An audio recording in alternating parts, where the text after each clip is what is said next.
All right. What is good, everyone? What is good, everyone? OJ here. Welcome back to the stream.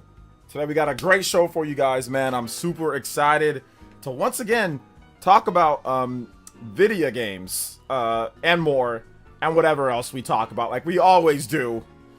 It's like Pinky in the Brain, like what we always do, Pinky.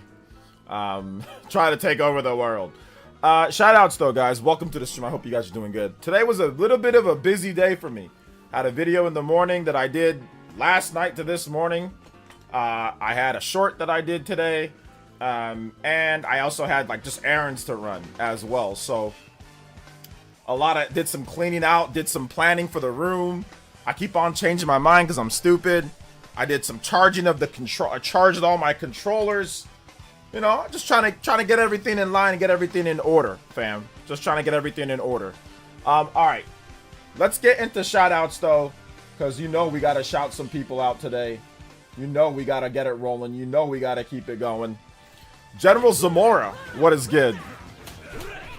Kronos Tin Man says the crying for Duskbloods is so delicious tears. Yeah, people are really. There's a lot of Souls fans that are actually like really upset that it's a Switch 2 exclusive. They're calling it slop and all this stuff. So I think it's that's how you know when something is like good, when there's like, I mean, they haven't even really shown too much of it, but like the fact that people are already trying to call it bad. You know, when they like the funny thing is that the article that they're calling it slop and calling it bad on, I think that's Chrono Rig. What's up, Chrono Rig? It's an article actually talking about how good it's gonna be. Like that's the funny thing. It's like a Chinese leaker or a leaker from some other part of the world that's gotten a lot of stuff right about Elden Ring and like Souls games. He essentially leaked it out that yeah, this is gonna be like one of the most innovative games that they've done. They're pretty happy with the game, and people are trying to call it slop and that it's bad and they can keep it. And it's like it's definitely salty over the fact that it's a Switch 2 exclusive, you know. So that's funny at least. Shout outs to Chrono Rig. Thank you for the $2 dono. First dono of the stream. Combo breaks going. Make sure you guys hit that like button, and of course give some love to Chrono Rig for the $2 dono. You are now the Hokage stream. Anybody has $2 or more? First Ninja Blood. Could be my man Chrono Rig on the board. Also, Party Man with the 92 months. So what up? I was watching clips from the Rush Hour movies. I forgot how funny those movies are. LOL. Apparently they're doing a fourth one too. Back to gaming. Age of Imprisonment is fun. Yes, sir. Yeah, they're doing a fourth Rush Hour, which is good because you know Jackie Chan is getting up there in years. So yeah. Justin with the $3 dono. What's up, Justin? I'm exhausted. It's a big week for drinks. I do have a question I asked a while ago, but now that it's been a little bit and we kinda have a better picture of what is coming to Switch 2 in the future. Yeah. Could someone like me get by with just a Switch 2? I think because you work so many hours, Justin, yeah. Like, I think you could because you work a lot. Now, and if you're someone that's like a streamer or someone that just, you know, sits at home and plays video games all day, then I'd say no, you probably might need something else. But I mean, I think that if you really like Nintendo first party games and you have a job and like you work a lot, then I think that you can just get by with a Switch 2. But I think that if you're someone who maybe doesn't work as much, or if you're someone that doesn't like Nintendo first party games as much, then I think that maybe another system would be essential, you know, or would be not essential but needed, because you're not going to get everything. Like you're not going to get, you know, Grand Theft Auto 6 day one. You're not going to get Call of Duty day one. Like, you're not going to get certain things. Also, shoutouts to Switch After Dark. Thank you for the $5 dono. Says, who's going to tell them it's live service? Quit crying. You got Bloodborne. Oh, they know it's live service. They know. Well, it's PvP and PvE. So, we'll see what they do, like, in terms of offline modes or anything like that. We don't have a lot of details on that. But I don't know if it's like a traditional live service or if it's like Elden Ring Night Rain. Like Night Rain is a very interesting live service game. It's not quite like the other ones. And I mean, and it's actually gotten a lot, you know, people like it. It's been doing pretty well. So apparently this game is more innovative in terms of combat than Night Rain. So we'll see what happens there. But yeah, There's a lot of Souls fans that actually like the PvP or, you know, the multiplayer or like cooperative. So I think those are the ones that are really complaining. But they do know that it's a PvE game, PvP. Like, they know. But the problem, why they're complaining is because of what was said in the article, Switch After Dark. What was said is that it's one of their most innovative games. That's what was said. And that, like, the gameplay is really good. Because, like, Souls games, obviously, they have a feel, right? They have a certain style to them. They have a feel. And even if it's like a PvE game or PvP, like, that gameplay is that gameplay, you know? Like, if you like Elden Ring, you're probably going to like Night Rain, even though it's multiplayer, but you're going to be fighting bosses and stuff. That's what you do, right? It's just online. Or cooperative with someone. So yeah, we'll see what happens, though. But yeah, they know. They know. But a lot of these people that are complaining are probably fans of the multiplayer in Elden Ring, or the multiplayer in, you know, in Dark Souls, or the multiplayer in Elden Ring Night Ring, you know? So I think that's where it's coming from. Shout out to Switch After Dark. You're now the new Hokage streaming. Anybody that's 5,000 more, you can bet mine. Switch After Dark. He did a sweep. We had a back-to-back 10 combos already. Let's go. Combo breaker. 5 more combos, and you guys know the deal. We get a 15-minute extension. But yeah, it's because it's exclusive, and, you know, the exclusivity is definitely getting people a little bit upset. I'm gonna have a video tomorrow going over the actual individual, you know, things that people are saying. We might take a little look at it today. But yeah, I wanted to go over some of the salt mine in a video, though. I want to talk about that. I want to talk about some other things in the video tomorrow morning, so you guys will get that vid. Let's see. So Action Jackson says not every game is live service. Yeah, there's like a difference between, like, let's say Splatoon, right? Splatoon is not a live service game.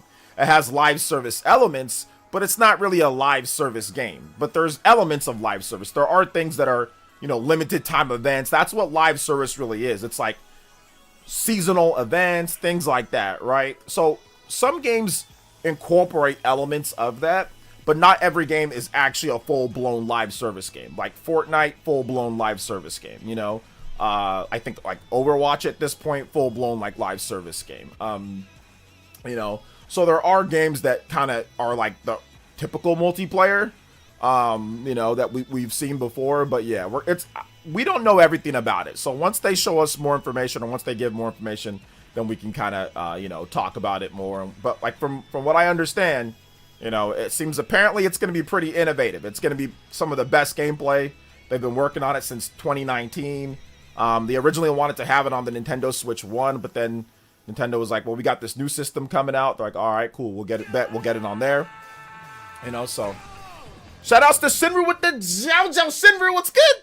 Sup, ninjas. Sup, man? What's good with y'all? What's good? I just got a Meta Quest 3's headset. Okay. Gonna check out the cool stuff in VR. Okay. Got a good deal at Best Buy. Nice. Also, I checked out Metroid Prime 4 demo while there.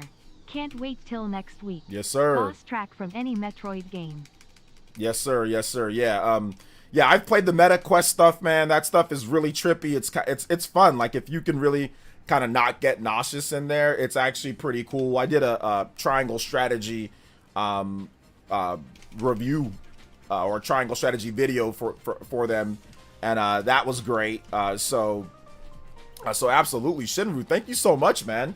And yes, Metroid Prime 4 is going to be incredible. I cannot wait. Shinru, thank you so much for the $10 dono with the JoJo boys. Yo, first JoJo on the board. Hey yo, combo breaks 20 as well. You guys know the deal. You guys know what we doing here. 15-minute extension locked in. Overclock Buster! Shinru, you're also the new Hokage in Stream Jet. Anybody that's 10 or more, you can beat out Shinru on both boards. Shout outs, man. I appreciate that, Shinru. And let me get your boss music, Metroid. Metroid. Let's get some more here. Chrono. OJ, the weirdest part I read on Twitter, people complaining, saying that they're going to buy a Switch 2 just for Duskbloods. But I'm like, there are other games that you can play on it afterwards. I mean, yeah, that's true. And I think that they will play those other games. But right now, like, when you talk about, like, a system seller, right? And what did I tell you guys in my video today? That's what hey, what's up? I think JCat's here. What's up, JCat? In my video today, I said that this could be a system seller to people that normally are hardcore Souls fans, because it's going to be a unique experience. It's going to be an experience that you can't get anywhere else. And whether they like it or not, it's like one of those things to where they might have to just, you know, grit their teeth and get it, because you only live once. for the most part, unless you believe in some other stuff, and that's fine. I don't have a problem with that. But you only live once, so you might as well. I mean, if you got, listen, it's not cheap. I get it, and I'll get that dono in just a bit. Big dono coming in from Shaw X, but it's like $500, right? It's $450 to $500. You know what I'm saying? Like, if you think the system sucks or if it's not good, you can always sell it. You can always get rid of it. It's not going to be the end of the world. You know what I'm saying? Like, you're not going to go hungry. If you're someone who pays money for games regularly, right? If you buy PS5, if you buy Xbox, if you buy PC parts, if you buy all that, then probably you're thinking, okay, I can get the money to do this, you know? So I think that's really what it comes down to, is some people just don't want to, but they'll do it because they want to check it out. And then once they buy a Switch 2, they're like, oh, now I have access to Zelda, and I have access to Mario, and I have access to all these other games that I can play now, you know? So I think that's what's going to happen. Shout outs to Shaw X. Thank you so much with the $20 donut. Says, told you we're not that good, OJ. That's why I predicted 7 or 8 wins for the Panthers. GG.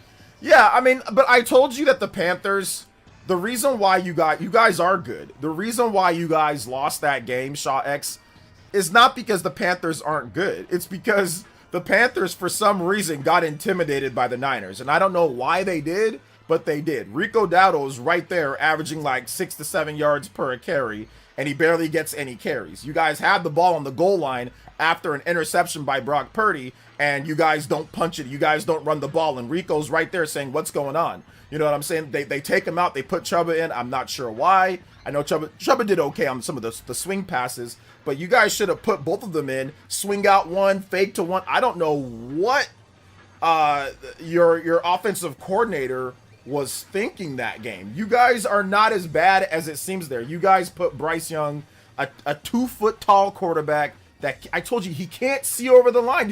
His head is tilted off. He can't see. And you guys drop him back to pass a million times instead of running the ball with Rico and Chuba and doing play action. I don't know what that game plan was. Terrible. Because you guys' defense showed up. You guys got multiple picks. You guys forced the fumble. You didn't recover it, but you forced the fumble. It was just a terrible game plan. It wasn't because the players weren't good. It was just an awful game plan by the head coach, and he should blame himself, because there's no way that they shouldn't have ran the ball more than what they did. Rico was doing a good job, and they just didn't want to give him the ball. They started getting pass happy, got picked off a couple times. So yeah, man, that's really just what happened there. I don't think you guys are that bad. I think that was a bad game plan. That's really what happened there. So thank you for the $20 dono, man. I appreciate it. But you guys really aren't that bad. Like, I don't think they're that bad. I mean, you guys aren't like really good, but you guys aren't that bad. It was just a bad game plan, you know, just a really bad game plan. Shout out to Shaw X. You're now the Hulk Hogan Stream Ninja. Oh, also another thing. We are only 8 Elite Ninja away from 600 new elites. Let's go. Thank you guys so much for your support. Shout outs to all the new Elite Ninjas. And big love to Lingering Will /Unknown. He dropped a lot yesterday, so I appreciate that. We're only 8 away, so let's go, guys. Appreciate that. That'd hit near a record for us if we can get that today. Big love. Shout outs to Shaw X, new Hulk Hogan Stream Ninja. Anybody does 20 or more, you be my man Shaw X. Or time up on the board. Let's go.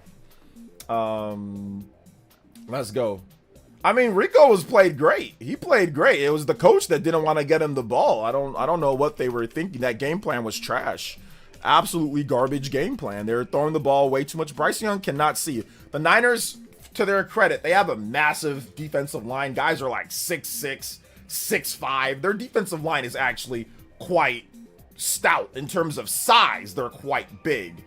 And you can see all night they were putting their hand up, and Bryce just couldn't see. He couldn't. He's too short. He's too short to play consistently in the NFL. I mean, I don't know what else to tell people, Panthers fans. He's too short. Like, there's a certain height requirement when it comes to playing a certain position.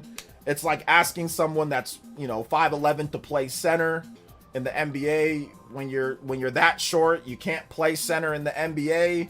You can't play quarterback at 5'10". He's too short. He can play sometimes, but he's just too short. Like, that's just really what it comes down to. Bryce Young's a good backup. He's a guy that you can put him in every now and then. He can play like a starter. He can get you some wins, but he's just too short to be consistent in the NFL. And if you're going to have somebody that short, you better have all pros around him. You know, you better have guys that are really good at receiver, really good at running back, really good offensive line, really good defense, have everything else really good, because he's just too short to play consistently in the NFL. It's like, I don't know what else to say. Like, I don't know why the Panthers drafted a 5'10" quarterback. That makes zero. There's never been a 5'10" quarterback that's ever. I think Russell Wilson is the only quarterback that's ever been that short to win the Super Bowl. Why would you purposefully draft one that's short? It doesn't happen. Tiny little bite-sized quarterbacks never win Super Bowls. Why would you draft one at number 1 at that height? He was good in college, but it wasn't like he was Joe Burrow good. Yes, he won the Heisman, but he wasn't like he was Joe Burrow good college. He was playing around a lot of really good players, and he's tiny, you know? So I don't understand the logic with drafting somebody that short. He's barely 5'10". I think he's barely 5'10". Anyway, let's see here. How tall is Drew Brees? Drew Brees is about 6 foot. I think Drew Brees is a shade over 6 foot. And yes, Drew Brees definitely, you know, bit on the smaller side. But, you know, the difference with Drew Brees is that he does have a little bit of that extra height. And once again, Drew Brees, out of all of his years in the NFL and all the good seasons he had, he won 1 Super Bowl. You know what I'm saying? He won 1 Super Bowl. If you look at all the best quarterbacks in the NFL history, they're all really tall. They're all actually really tall. The best quarterbacks in NFL history are all 6'2" and up. So you shouldn't take your chances on someone shorter than that unless they really pop. You know, unless they really pop. You know, like, they've got to jump out on film to you. Bryce Young, to me, did not jump out on film. He just was playing at Alabama. You know what I'm saying? Like, he plays at Alabama, and you know, and they got a lot of weapons around him. But he didn't jump out, like, especially for someone that does not have elite athleticism. Like, for me to draft a guy that's short, you better run like a 4.2 40. You better be as fast as like Michael Vick or something like that, you know, or like Kyler Murray. He's too short, guys. He's too short. Yeah, Drew had I mean, Bryce Young has a good arm. Like, Bryce Young, he has his arm's not bad. I mean, if Bryce Young was 6'1", I mean, he'd be a significantly better player because he'd actually be able to see over the line. His arm's stronger than Purdy's. Like, his arm's not bad. I mean, I'll give Bryce Young credit for how tiny he is. He actually puts a lot of sauce on the ball. He's not bad. I mean, he can throw. It's just he can't see. Like, like, he just can't see. Think about, how tall are you guys? Okay. Now, have you ever been in front of somebody tall that's like 6 foot something? Now, when they put their hand up and you're trying to throw the ball, can you see past them? You can't. You can't see past them. It's hard to see. So it's like not even me trying to hate. It's just like reality. It's like if somebody's 6'2" or 6'3" and they put their hand up and you're trying to throw the ball, you can't see over it. You gotta move. You gotta adjust. You gotta look up, and you gotta get on your tippy toes to see the ball down, to see where the guy is down the field. I don't know why an NFL franchise would draft somebody that short. Especially after the picture, I think it was before the draft or after the draft? The picture with him and Mina Kimes leaked, where he was next to a tiny Asian lady and he was barely bigger than her. Shout outs to Mina Kimes. She's big in the NFL circles, and she's big. Her salary's big, so good, you know, good for her. But I mean, like, he's standing next to her and like he's barely bigger than her, and she's like, "Well, I have heels on." I'm like, that doesn't help. If you stand in heels next to Tom Brady, trust me, you're not even getting to his shoulder. You know, you're barely like, what do you mean? I had heels on. That doesn't make anything any better. She's trying to help. I'm like, that doesn't help me. Oh, man. So that was fun. So that was funny. Let's see here. Hey, what's up, Epic Globster? Welcome. Cap, I'm 5'7" and I can see past the. I know, seriously, it's hard for 6'3". I mean, 6'3" quarterbacks can see. That's good. I mean, if you're 6'3", no, you're fine. Like, I don't think it's like that hard to see. I think it gets a little bit harder. Like, once you start getting into like the lower than like 6'1", like if you're like 6 foot, it gets hard. But 6'3" for the most part, because most linemen, you know, and defense, like, they're gonna be engaged. So if you're 6'3", like, you can kind of, you know, make yourself a little bit bigger and like you can see over the line to get the ball thrown. But yeah, I mean, it's not like it's going to be a freebie every time, but it's not too bad at like 6'3". I mean, every quarterback that I played with that was short, you know, they all said the same thing. Sometimes they have problems seeing over the line, you know, so So yeah. I mean, I played quarterback at one point. I mean, but I never had lines that were big enough to where I couldn't see over, though, because I was like when I was little. Let's see here. Metroid Prime 4 Beyond, a waste of money. Well, we'll find out next week if it is, Brian. We'll find out next week if it is a waste of money when the reviews come out. Wait, what's happening with Duskbloods? A lot of people are getting upset about Duskbloods because it's a Switch 2 exclusive. So there's a Salt Factory going on Twitter. And people are upset because the article that came out recently was that the Duskbloods is going to be one of the best playing innovative games, according to a very popular Chinese leaker. So that got a lot of Souls fans upset on Twitter. And, you know, Twitter is like a really like anti-Nintendo place. You know, a lot of people just hate Nintendo on Twitter, which is okay. There's nothing wrong with that. So that threw people into a tizzy, a Salt Factory on there. So yeah. Yeah, no spamming, Brian. Like I said, no spamming, bro. If you don't think it's gonna be good, that's fine, but no spam. That's against the rules to just spam comments. I read it once. If you feel like it's gonna be a waste, that's cool, man. It's all good, but there's no need to spam, man. It ain't that big of a deal. Just go, relax, sit down, relax, go get a snack, my boy. You know what I'm saying? Go get a snack, enjoy the stream, and instead of wasting your time trolling, ask some actual questions. So if you have a game that you like, I'm here to give you some live interaction. So don't waste that. You know what I'm saying? Speaking of waste, you're wasting your time right now. You know what I'm saying, my boy? If you don't like me, or you don't like the stream, or you don't like the games, then go watch a streamer that you do like. You know what I'm saying? Or go check out a game that is not a waste of your time. But yeah, you don't gotta waste it here spamming, bro. There ain't no point. So ain't no point in doing all that. All right, let's see here. Next up is Simeon Corn with the $5 holla. It says, evening, OJ, just getting in. I got 226 caught and 231 seen. The Pokemon will be required to trade items. So I have 5 Pokemon ZAF Kirby 64 boss. All right, I got you. Kirby 64 boss theme. Kirby 64 boss theme. Thank you so much, Simeon Coin, with the $5 holla. I appreciate that, man. Seriously, thank you so much for the $5. 45 on the board. Oh my gosh. We have already hit Shaw X. Thank you so much, Shinru. Thank you, guys. We have already hit the 45-minute extension. Hey, yo. Combo breaks. Shoutouts. Let's go.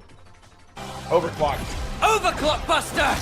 Thank you so much. I appreciate that, guys. Next one up. 15 more combos. We've got that hour-long extension. Let's get it. Shoutouts, guys. As they should. Good exclusive sell consoles. Yeah, good exclusive sell consoles. I agree, you know. Who is Miles McKenzie? Miles McKenzie is an NPC at Metroid Prime 4 that's annoying and people don't like so far.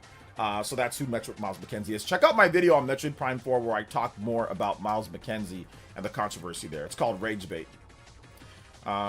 Let's see here. I mean, Demon Souls was a PlayStation exclusive. These folks are the definition of hypocrites. Well, Demon Souls came out, you know, going on 20 years ago. It'll be 20 years in 4 years. I think it was 2009.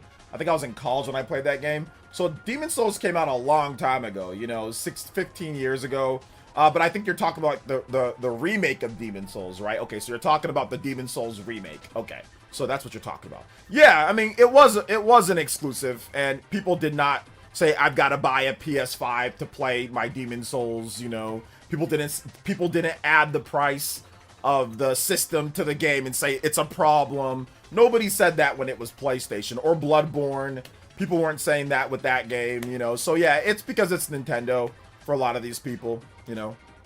Am I buying Duskbloods? Yeah, I'm gonna have to buy it just to cover it because it's a pretty big game. I'm not a big From Software guy though.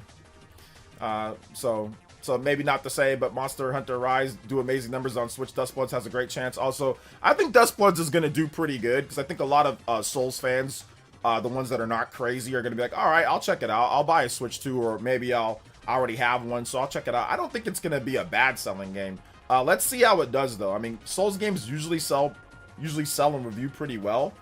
This one is PvE, PvP, so I don't know how well it's gonna do. I'm guessing it's gonna be lower than like Bloodborne and Sekiro and like the single player games, because Night Rain reviewed like in like the 70s, so I'm guessing it's gonna be maybe a bit above that, maybe, you know, in the high 70s, 80s or something like that, just because it's an online game only. But we'll see, you know. I think what's going to be important is like what they actually talk about, like within the combat, like how innovative is the combat, how good is the combat. If the combat's really good, then I think that people will really gravitate towards it, you know? So yeah. Yeah, Bloodborne's still locked on the PS4. Let's see. I would feel Soulsborne fan sympathy when Demon Souls and Bloodborne became multi-plat. Yeah, the thing about it, I never heard anybody I mean, there probably was people complaining about that, but I don't think it was that big of a deal. Like, it was like, okay, well, if you want to play, you know, Bloodborne or Demon Souls, you got to have a PlayStation to do it, you know? And I think still to this day, Demon Souls is only on PlayStation. There is no port of Demon Souls to PC, right? There is no Xbox or Switch One or anything like that. So, you know, you have exclusives that are locked on PlayStation, and I didn't, you know, and I don't see these people, you know, saying, "Hey, well, look, I didn't buy it for that," or whatever the case is. So, so yeah.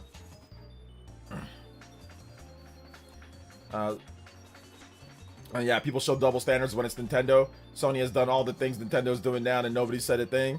Yeah, did you see the Isu fronted presentation today? Combined PlayStation XMB. Nah, I don't know what that is. 95SZN. I don't know what that is. I don't think I care either, to be honest. Based on what you just said, I would feel Soulsborne fan sympathy when Demon Souls. Yeah, it became multi-plat, but they're not. So there's no point in showing any sympathy or anything right now. And it's just video games too. It's like it's not that big of a deal, you know. Luke Stevens having a 50-minute meltdown. Luke Stevens. Who is Luke Stevens? I don't know who that is. He had a meltdown. That'd be fun to watch. 50 minutes, though. I don't feel like spending 50 minutes of my life watching somebody else melt down. The Great Wall. What's up, The Great Wall? Welcome to the stream. How you doing today? With no... always gets mentioned in Bloodborne's that it's stuck on PS4. Yeah, no patch.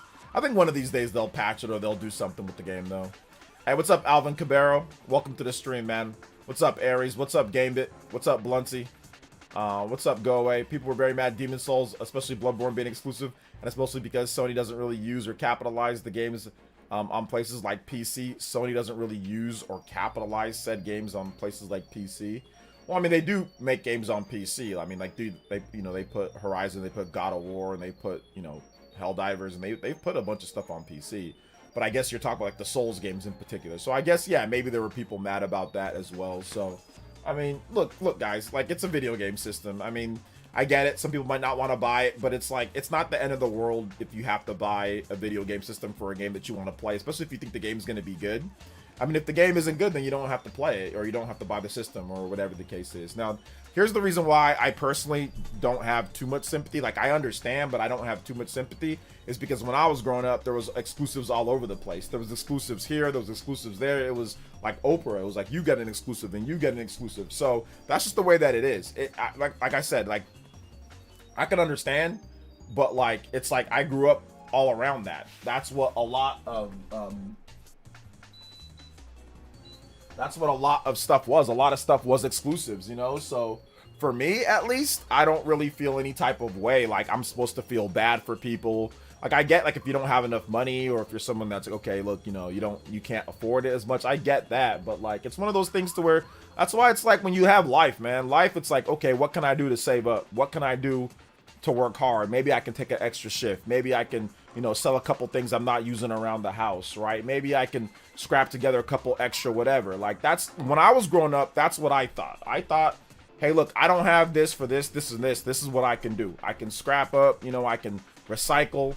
I can sell some things. I can do that. Like, it was never to complain online. I mean, I didn't have online, but that wasn't the first thing. Even like when, like I said, when I was poor, even when I was broke, like, it wasn't to do that. It was like, okay, well, what can I do to see what I can do? Like, it made life kind of fun. It made life like work towards a goal. You know what I'm saying? Like, if I really, really wanted something, you know, whether it was like an Xbox 360 or whether it was like an original Xbox or whether it was a PlayStation 2, you know, I was busting my butt at McDonald's. You know what I'm saying? Cooking 10 to 1s and 4 to 1s. Anybody who's worked at McDonald's knows what that is. You know, I think it's, yeah, 10 to 1, 4 to 1. Do they still call it that?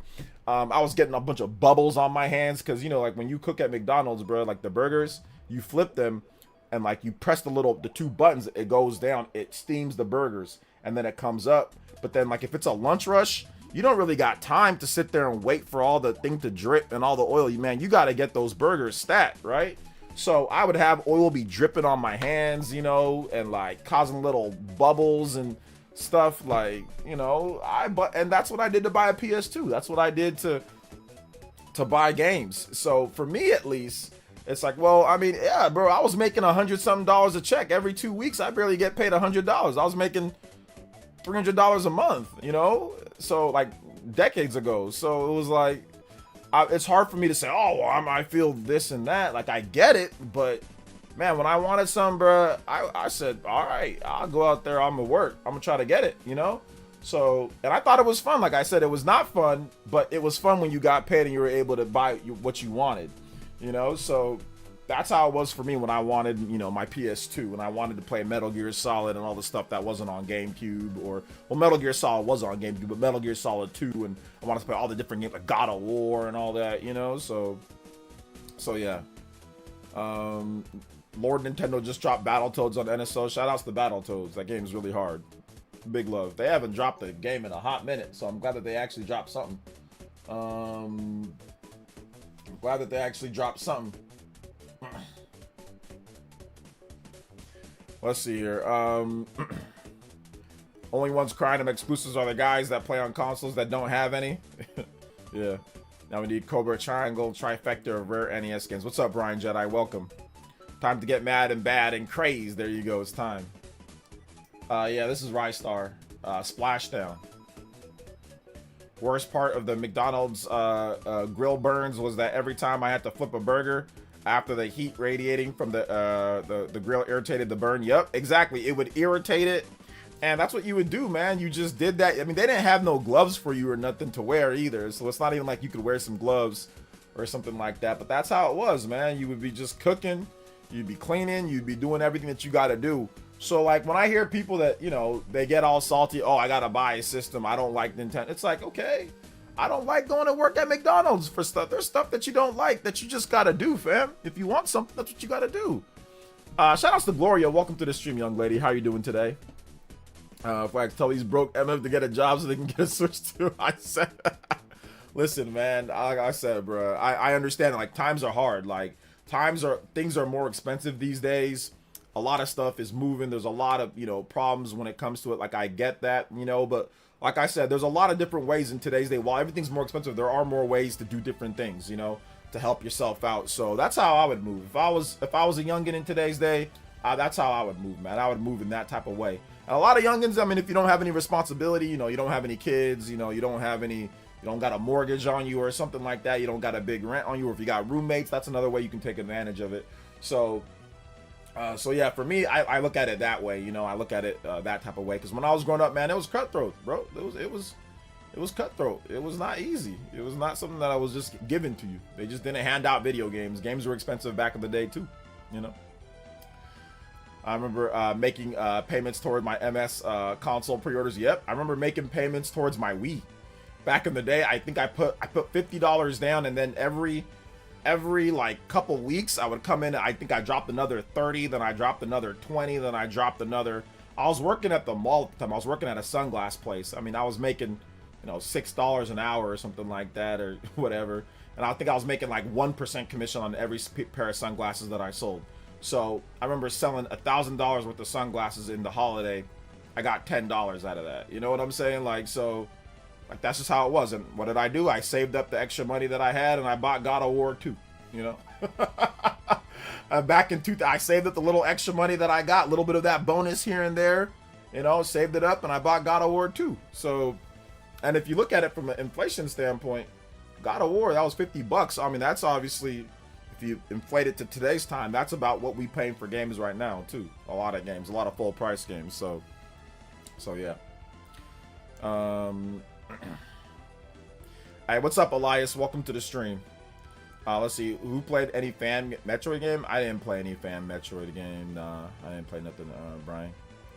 Let's see, the issue is that today's economy, everything is struggle for those who are not in prestige jobs. I know a gamer named V who turned to piracy. It's sad. Yeah, and I get that. You know what I'm saying? Like, I know things in today's economic condition are hard. You know what I'm saying? Like, it's not easy at all. You know what? Listen, it's not even easy for me. And I think I do a good job of managing. Dude, I stopped eating fast food. You know what I'm saying? Like, I stopped doing a lot of things. I stopped moving in a certain type of ways, you know? Stopped buying a lot of clothes. I mean, I never really bought clothes, but you know, when I do, it's the cheapest. It's definitely the Walmart. You know, I bought like 15 pairs of this same thing at Walmart on sale. They were like $3 a pop. You know what I'm saying? So it's like I do whatever I can, but I get it. I get what you're saying. I get what you're saying, Zoo. Like, stuff's expensive these days.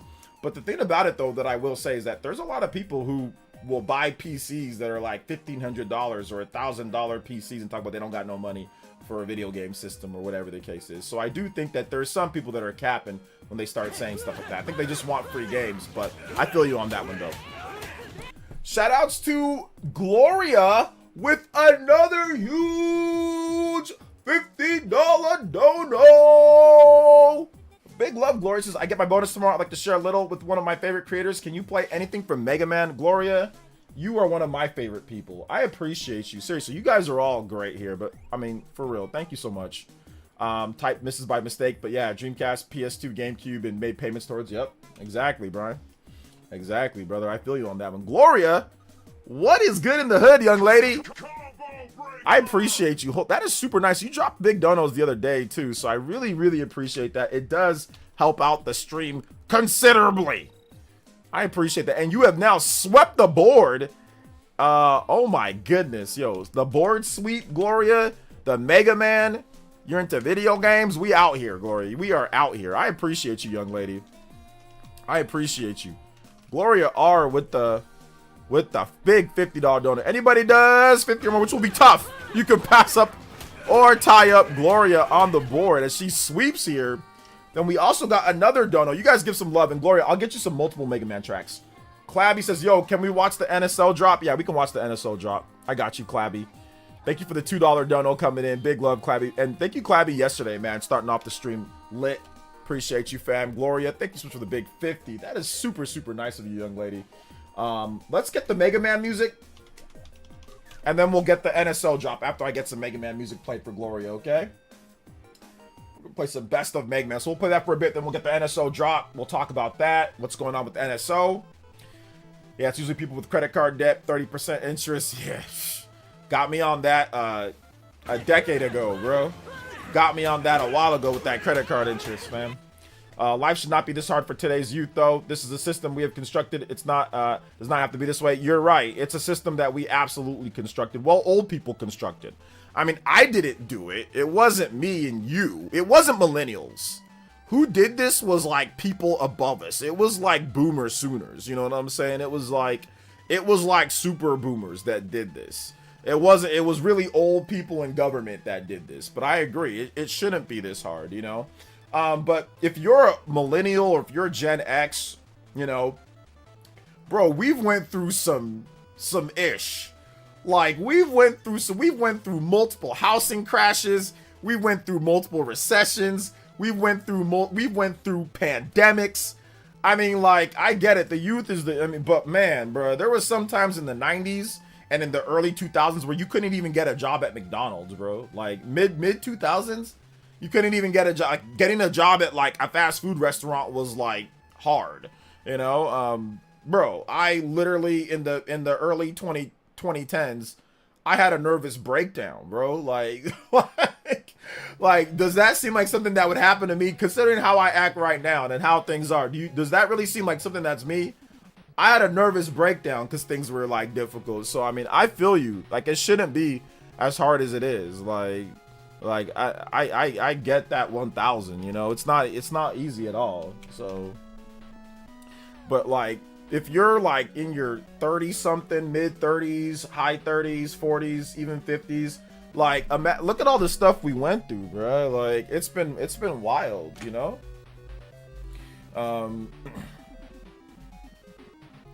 Yeah, it was the super boomers. It was the super boomers. Big love, though. Shout outs to Gloria. Appreciate you, young lady. And also, 70 on the board here. Let's go. All right, hold up. We got to do something real quick, though. We got to do something. 70 on the platinum streak. We got to hit you guys with the limit break. Actually, the Noah 1 hour. So we got that 1 hour extension.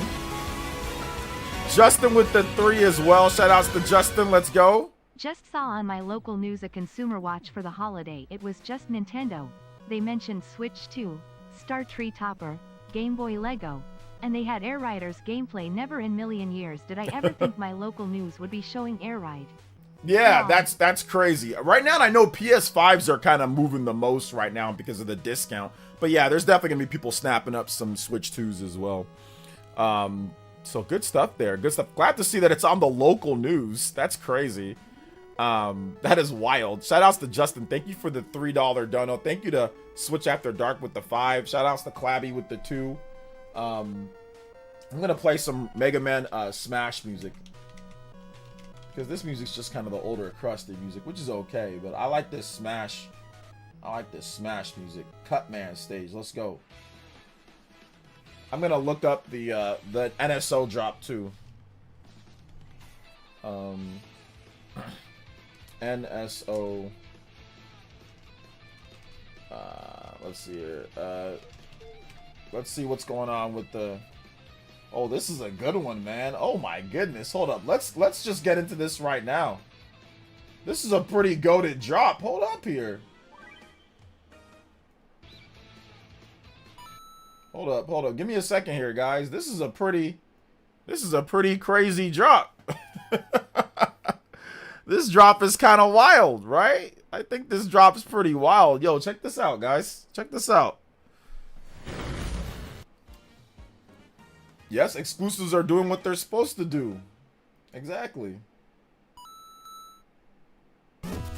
Battletoads. NES. I hate this game. It's too difficult. Bro, I'm playing Mass Effect 3 and Saturday on PS5. Gave Garrison Vega Typhoon Assault Rifle whenever they took out a brute in a matter of seconds. Nice. Shout outs to Mass Effect, man.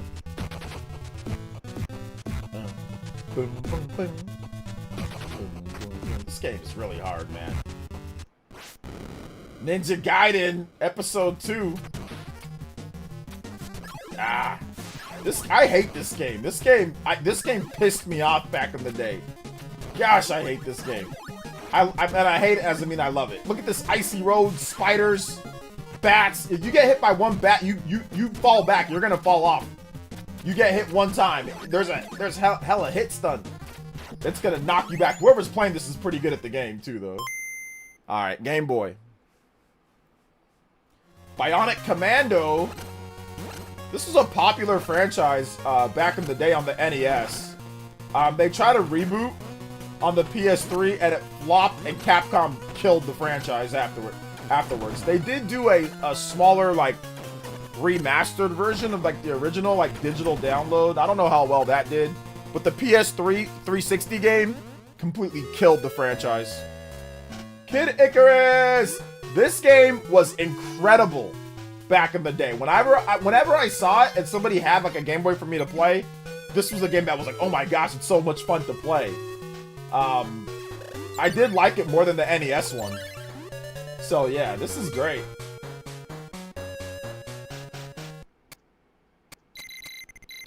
Can you endure this intense training? Look at this. Oh! Can you endure this intense training? Yo, that's a pretty good drop, man. Between Game Boy and NES. Some old school classics, man. Old school classics. Good stuff. So yeah, good stuff. So a lot of good games, man. A lot of good games. For those who, like I said, I don't play NSO as much as other people, but yeah, it's all good though, you know.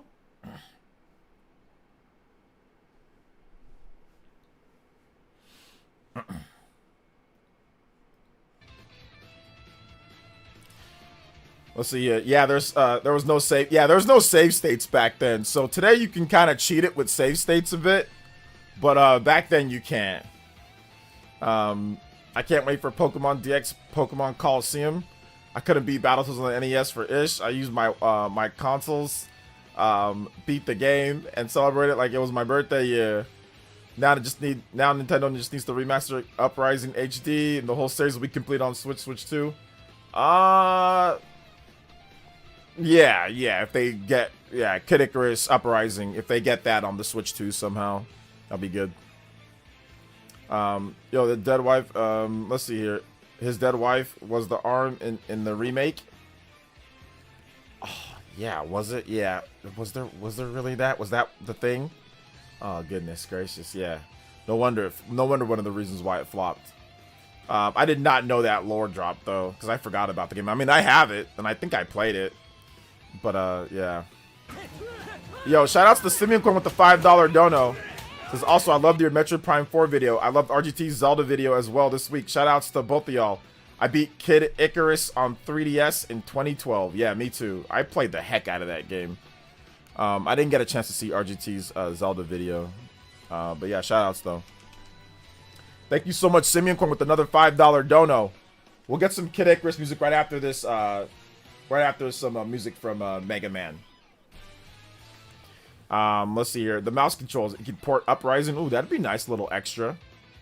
Bionic Commando remake was a victim of edgy late 2000s era. Yeah, something like that. I wanted to watch the video, but I'm MP4 blackout, no media until launch. I mean, there's nothing that's a spoiler in there, but that's okay, man. It's all good. I would feel wrong using rewind. That's for wussies. Save the states too. Do it right or don't bother. Hey, man, I can respect that. I respect that a lot, actually. Have you been playing Kirby Air Riders? No, not much, because I haven't really been playing anything but Hyrule Wars. I'm trying to get that game done, but I didn't even have a chance to play video games yesterday.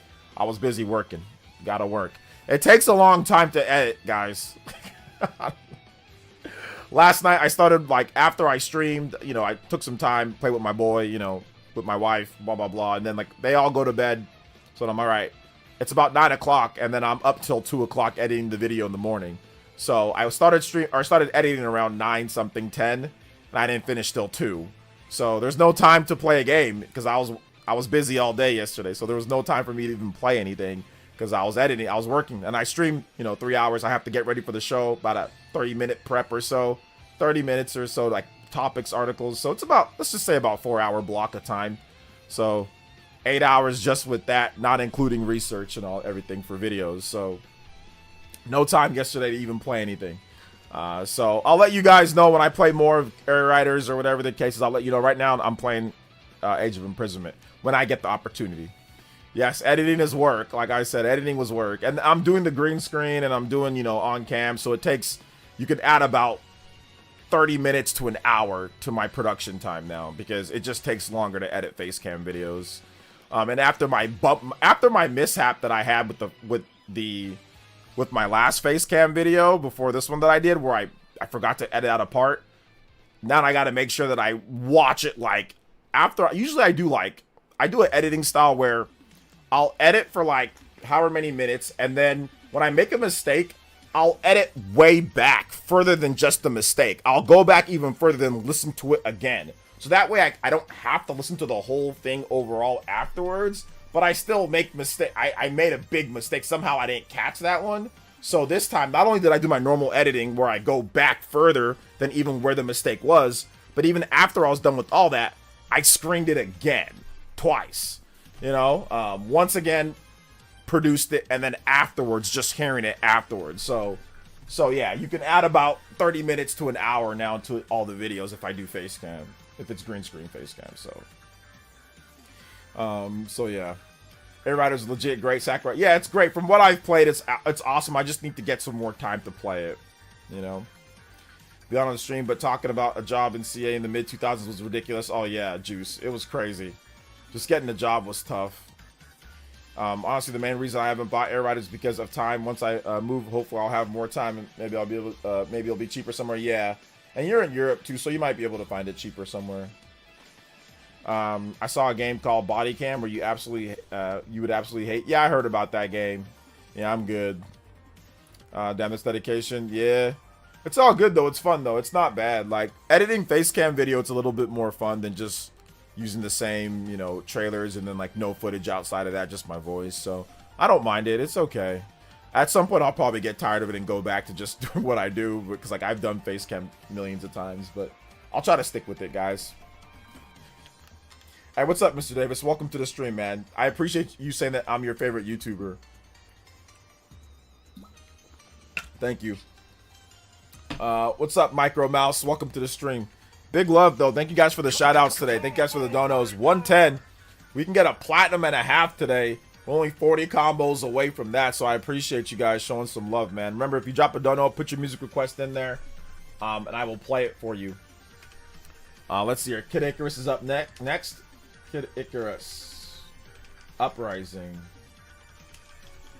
We'll get some Kid Icarus Uprising music. Yeah, I like the vids with face cam a little more. Yeah, most people do, to be honest. So I'll do them more. They're just, like I said, it adds about an hour or so to production time. Adds about maybe 15 minutes to like producing time. But yeah, it's all good. Like, I'll do it, you know.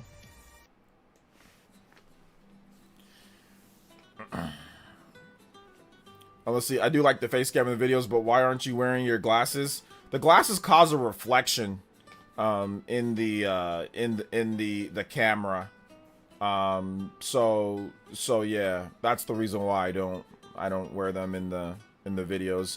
But these aren't actual like prescription glasses. They're just blue light blocking glasses. So my vision's perfect. I have perfect 20/20 vision. My eyes are not, there's nothing wrong with my eyes. If anything, that's probably like my strongest. Like, if out of all my senses, between my hearing, everything, touch, feel, whatever the case is, my strongest sense is probably my vision. I can see very far, and I can see close up, and I can read small text and all that. So these just block blue light, so that's really it. But they're not prescription or anything. Shout out to Simeon Coin. He says, also, I beat GB version of Kid Icarus in 2012 as well. Beat Ninja Gaiden 1 and 2 back in the 90s too. Music Quest Kirby 64. Factory Inspection. Okay, I'll get that going for you after this track. Kirby 64 Factory.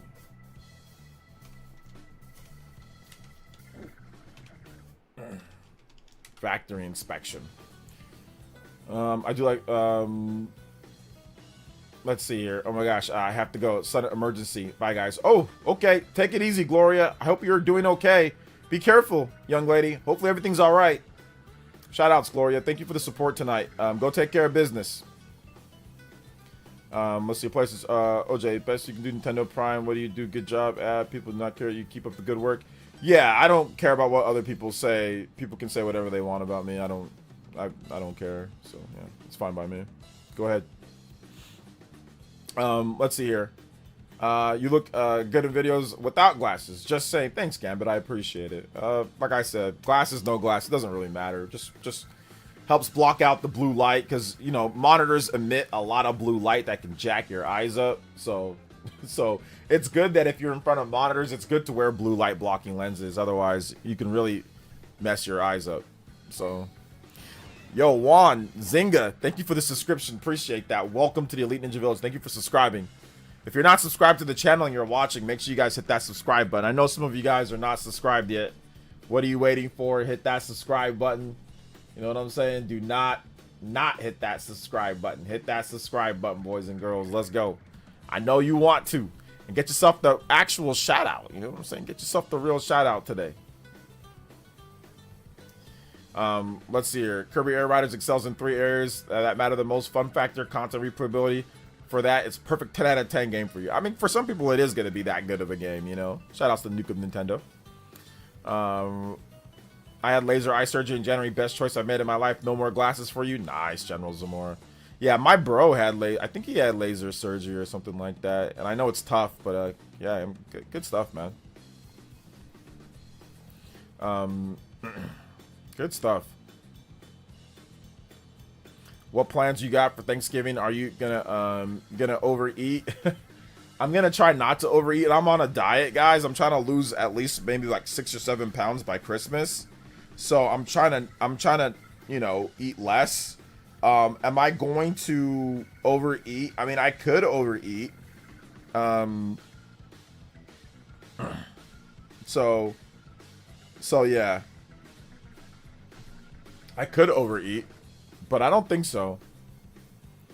I'm gonna, you know what? I'm gonna have a turkey leg. I know that. I'm gonna have a nice turkey leg. I'm gonna have some mashed potatoes. I'm gonna have some sweet rolls. You You know, so it's going to be pretty good. I'm going to watch some football. I got to get the football set up at my mom's house. I don't know how we're going to set that up. We got to get the football set up. Football games. But yeah, I'm looking forward to it, man. It's going to be good. It's going to be good. Good stuff. Good stuff. Yo, Chrono Rig with the $5 dono. And he says, this might be a hot take, but the fact that Nintendo doesn't get all the biggest games, them teaming up to get exclusives for Switch 2 is great. I think that's the one thing that keeps Nintendo somewhat competitive, you know, is that they actually have exclusives. If they didn't have any exclusives, I mean, like I said, the fundamental drive of competition is shot, you know. Like, me personally, like I said, I get why, like, stuff that, you know, hey, what up, Dan Lee? I see what, you know, people don't have as much money, like, I get that. But exclusives are a fundamental point for a business, at least for Nintendo, you Evening know? Hokage in the Ninja Village. What's up, man? Just picked up a 1 terabyte micro SD card express from Best Buy for $185 with tax. Okay. Took advantage before these are $600 next year due to tariffs and AI data centers. Cold sweat smile. Oh my Have gosh. you pick up anything for Black Friday, OJ? Yeah, I haven't gotten anything when it comes to, like, games. All I've bought, I think I bought, like, hair care product for Black Friday. I bought, I picked up a nice, shelf, like, over, like, for the fireplace. Because, like, we have, like, a custom fireplace that we built. Because the fireplace that was here when we moved in was trash. Like, actually, it took up so much of the living room. So, like, we demolished it and we put up, like, a really cool looking one that looks like granite or something. It's not real granite, but, like, looks like granite or whatever.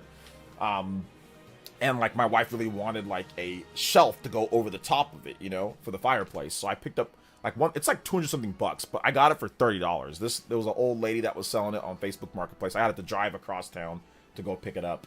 But yeah, I bought that. That was a Black Friday pickup for me. I'm pretty happy about that because legitimately it was like 200 bucks. We got it for 30 bucks. She's just getting old and she just wanted to downsize, you know?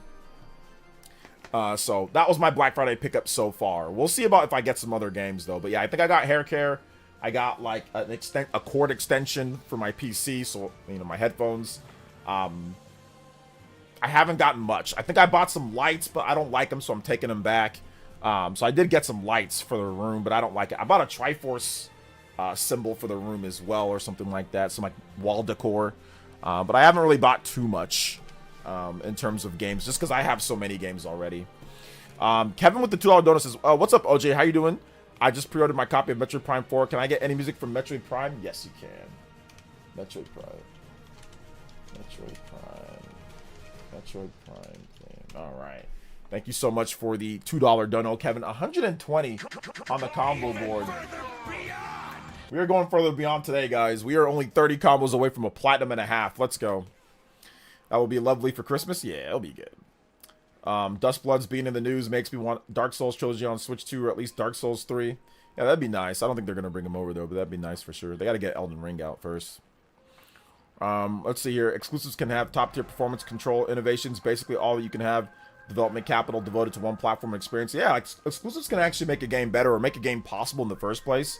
The thing about Duskbloods is that it wouldn't be here if Nintendo wasn't here to fund it. It's not like Duskbloods was some type of game that was already announced and it was a thing, and then From Software was like, all right, Nintendo gets it. It was like a game that Nintendo approached them about making something for the Switch 1, and then this game came about. If this game wasn't here, if Nintendo wasn't funding it, there would be no Duskbloods. So I don't understand why people get upset with stuff like that. Now, if a game is already multi-platform that was going to come out, and then all of a sudden somebody swoops in and steals the game, like Sony's done a couple of times, like Microsoft has done a couple of times, I think maybe Nintendo might have done it, but I can't think of anything off the top of my head.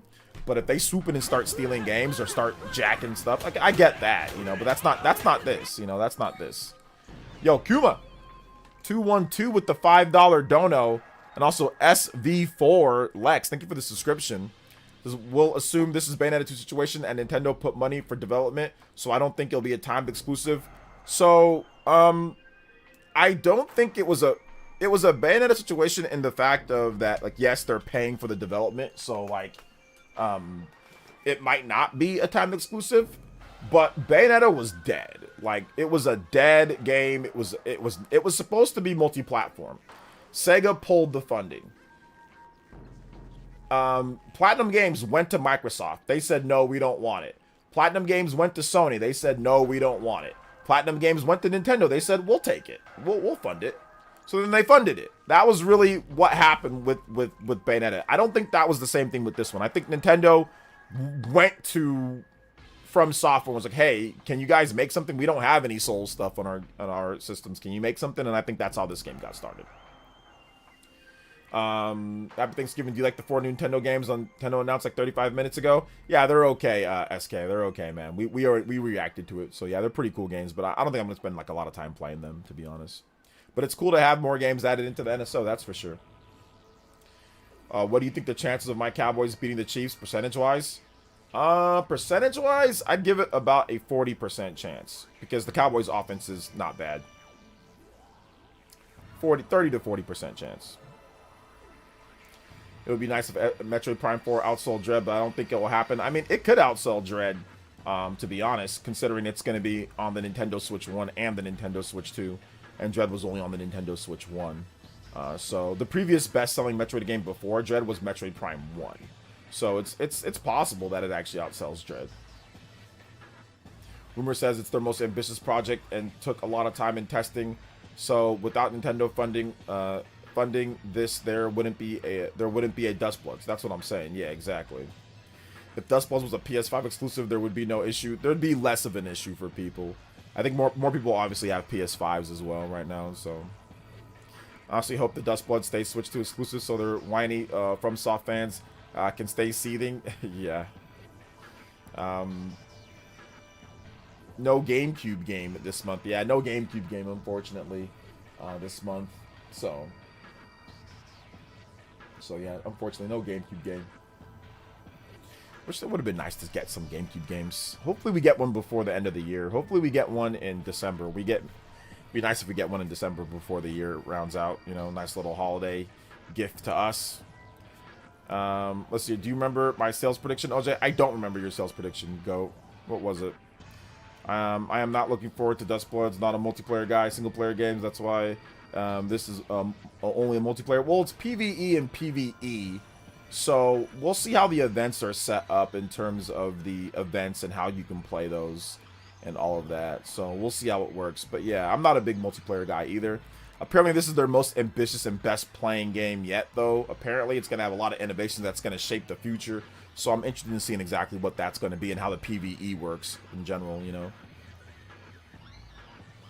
I didn't know that about Duskbloods. Yeah, it's new information that's kind of coming out. People just hate Nintendo. I mean, there's also that too, Kuma. There's also that as well. Thank you for the $5 dono, though, man. I appreciate that. If you want some music, let me know, man. I got you for some video game music, Kuma. I don't think you asked for anything, so if you want something, let me know, and I got you, brother. We are only also 25 combos away from the Platinum and a half. Let's go. Shoutouts, guys. I think Prime 4 sells 1 million first week. I mean, that'd be really good if they can sell 1 million in the first week. That'd be good. That'd be better than Metroid Dread. I think Metroid Dread sold about, oh no, I think Metroid Dread sold over. No, it sold about 800,000 to 1 million, somewhere in that range in the first week. So if it can do that good, that'd be good. I'm surprised they didn't do Prime 2 on NSO. Yeah, I thought they'd do something on NSO or something like that, but I mean, then they'd have to do Prime 3. So I'm guessing they're gonna do a Prime 2 and 3 drop later. It'll be 12 to 15 million at first, but I quickly changed to 7 to 10 mil. Yeah, I think that's a bit high, but we'll see what happens. Switch 2 looks like it's a smaller box now from what I saw at Walmart. No, it's the same size box. I mean, unless they downsize a little bit more, but I don't think so. If you say you got past the turbo tunnel on NES, you're a goddamn liar. I got past the turbo tunnel. I mean, I've got past it before because I used to play that game religiously, but yeah. Ponies are so entitled. They only like it when Sony has third-party exclusives. Well, it's not even about ponies. I think it's also about PC guys. I think a lot of the people that are saying this about Duskbloods, like I look at their profile and they're like PC people. The large majority of people that go ape-ish, ape-ish about, whatever, that go crazy, that go wild and start, going online and acting like Stone Cold Steve Austin and start flipping everybody off and stomping a metaphorical mud hole in people. It's usually PC guys. That's the thing that I realized the most is that PC people are some of the most sensitive, schizo, psychotic, people out there when it comes to talking about Nintendo, just in general. They just are like I said before, I've said this story before. I'll say it once. I'll say it again. I've never had anybody attack me simply for selling a piece of hardware to buy something else or to discussing things. Even when I talk nicely about it, I've never had PlayStation fans attack me for saying like, oh, I sold this for this or whatever the case is about something. I have never seen, like I said, a PC, like I said, it's a schizo community of like a psycho that dresses up and, in outfits. So he's kind of crazy, but I've never seen people get so upset over something that was so tame. It wasn't even a bad video. Like I said, I've never seen PlayStation or Xbox people attack me that hard over something that wasn't even that bad. Simply because it was Nintendo. You know what I'm saying? Like, simply because if I said I made a video saying that the PS5 Pro is a scam, right? You think that would be prime opportunity for hardcore PlayStation fans to attack me. They didn't. They didn't agree with me, but they didn't freaking make hour-long responses and go schizo. They didn't do all that. You know what I'm saying? Like, Xbox fans have attacked me for certain things, but they didn't go schizo. PC people go schizo. Like, these people have a screw loose that's not there. Like I said, and I know that because all I said was that I sold a Steam Deck for a Switch 2. And I didn't even say, and I wasn't even bad about that, right? That's all I did. And I saw PC people go absolutely schizo on me. And still, some people still bring it up to this day. I'm on Twitter. They'll say something. I haven't seen a single person say, you're the guy who said PS5 Pro's a scam. I ain't seen no PlayStation fans. And I have a lot of core PlayStation fans on Twitter and stuff. I didn't see none of them do that to me. So that's how I know PC people are some of the craziest. Because I didn't even say anything bad about the Steam Deck in my video. I just gave my opinion on it. I gave my review. And I was told that I'm a casual, I'm a noob, I'm not good enough. You didn't ever want it there are mind readers. You didn't ever want it in the first place. You didn't spend enough time with it. You don't know what you're doing. You're just a shill. Like a million different things for just for simply selling a piece of, like, I ain't never got that from any other fan base. Like I said, I didn't even say anything bad. Like, it wasn't even like an angry video or anything, so that's how I know. That's how I know. It's mainly PC people. It's definitely mainly PC people, that I see from this. And that's fine if you think PS5. I mean, I have a PS5 Pro. Like, listen, it can be a scam for some people. The only thing that I called it a scam for was the disc drive. I was really upset that the disc drive. I think that if you buy a premium system, it should come with the disc drive. That's where I thought the scam was. Not the power of the system and like the quality you get for the power. The performance is not bad. It's solid. It's pretty good. When developers actually use it. But the problem that I had was the disc drive just not being included. I think that if you buy a premium system, it should come with the disc drive. Just like a Nintendo Switch OLED, right? Like, let's say a Nintendo Switch OLED came out and it was digital only. Like, you had to buy a disc cart reader for $50. I'd say, like, yo, that's a scam. I'd say the same thing. Like, yo, that's a scam. Like, why should I... Wait a minute. Why should I have to buy a disc drive with the premium highest priced version? It should already be in there. If you're charging $750 or you're charging $700, I should get a disc drive in there. Another thing is that they own the technology. They own the Blu-ray drive. So it's not like they have to outsource this thing and they have to pay a licensing or royalty fee for a Blu-ray disc drive like Microsoft did, or like Microsoft does. You don't have to. They own the media. They own the format. So it doesn't cost them a lot to put that disc drive in there. So that's the only reason why I called it a scam. I called it a scam for that. But like I said, I had a lot of people that disagree with me, a lot of Sony fans that disagree with me, but I didn't have the hardcore PlayStation content creators making schizo videos and dressing up and acting like a complete moron, and acting like mind readers and saying that you never wanted it and all this other nonsense. That's not like that. You can't even prove, right? Like, you know, so I didn't have all that. So that's how I know it's a lot of PC people, you know? So yeah.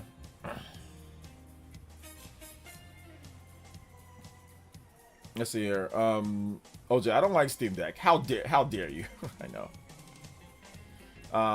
Let's see here. The vast majority of PC gamers don't. The vast majority of PC gamers don't have Steam Decks, but they still back it more than anything. Like they think it's still Valve. Anything Valve does, it's the best. It's the best thing ever. You gotta like that. If you don't like that, you don't know what you're doing. You're stupid. You're wasting money. You're an idiot. You're a shill. You're this. You're that. You never liked it. You never tried to like it. Your mom stinks. You know what I'm saying? You're stupid. Your channel's a waste. You're a fraud. Like, that's how a lot of these like I said, that's why I said schizos. It's not normal PC people. It's PC schizos. If someone makes a video on a system or something that they don't like, and they say, hey, I tried it out. It wasn't for me. I put this amount of time. And then you counter back with, you never liked it in the first place and you wanted it to fail when you spent $500 and something on it and kept it around for a while and didn't even say anything bad. You're a schizo. That would make, I've never done that in my life. I've seen videos where people say, you know, I tried it, I didn't like it, but I never made response videos telling them that, I'm mind reading them, say you never wanted it and you just bought it just because for this moment right now. For you, like, that's stupid. Nobody spends that amount of money to do that a year something later. Nobody does that. I kept the Steam Deck so that's what I'm saying, like schizos, and I still have schizos. PC schizos tell me that, like, still to this day, they still bring that ish up, you know? So that's the funny thing about it. Like, I ain't never have any Xbox or PlayStation fans tell me that about my Xbox or about my, you know, about my PlayStation 5 or my PlayStation 5 Pro. I never had that. Even when I say, oh, well, I don't really play my Xbox series, I never had a single Xbox guy tell me, well, you never wanted it in the first place. You just got it because, yeah, you just spent $500 just because, you know? So that's what I'm talking about, you know? So yeah. Let's see. You should have trolled them with the Steam Deck is dead videos. Don't worry, I got something coming for it. I'm gonna let it rock, but I'm gonna wait for a little bit after. I'm gonna wait for a little bit. You know, I'm gonna wait for a bit. So.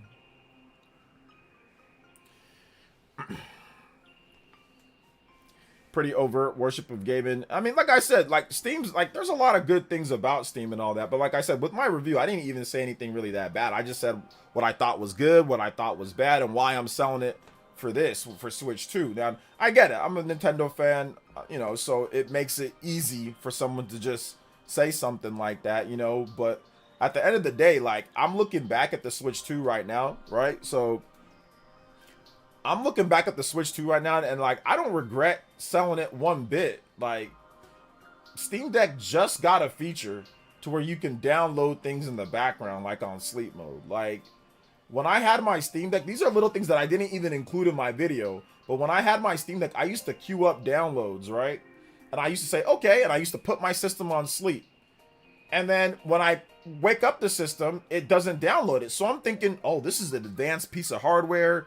I'm just stupid. I don't know what I'm doing. Maybe that's the reason why. Maybe my internet is messed up. So I didn't even include all the things that were trash. You know, that they just got that update and I never knew why. Now, I could have looked it up online, but I just figured it's just my internet, or I'll just keep it on and I'll just download whatever while it's on, or I'll just plug it in. Like, I don't regret it one bit, man. Like, there's not a single day that I sit back and say, oh man, I wish I still had the Steam Deck. Nah. Not a single time. It's an annoying system, and that's what I realized. It's just not for me.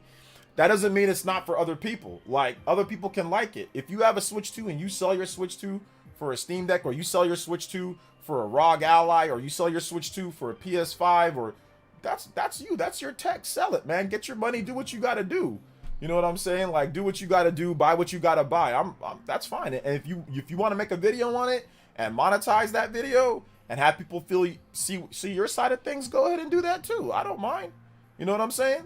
Especially if you're not even saying anything crazy. Especially if you're not like, oh, you know, especially if you're not like being acting all crazy. But even if you are acting crazy, that's cool. I mean, people are gonna clip you or say whatever anyway, but it's fine. People can do whatever they want, right? So that's kind of how I feel about it, you know? Like, that's kind of how I've always felt about it. People buy whatever they want, you know? I don't, you know, you buy what you want, I'll buy what I want, and that's that.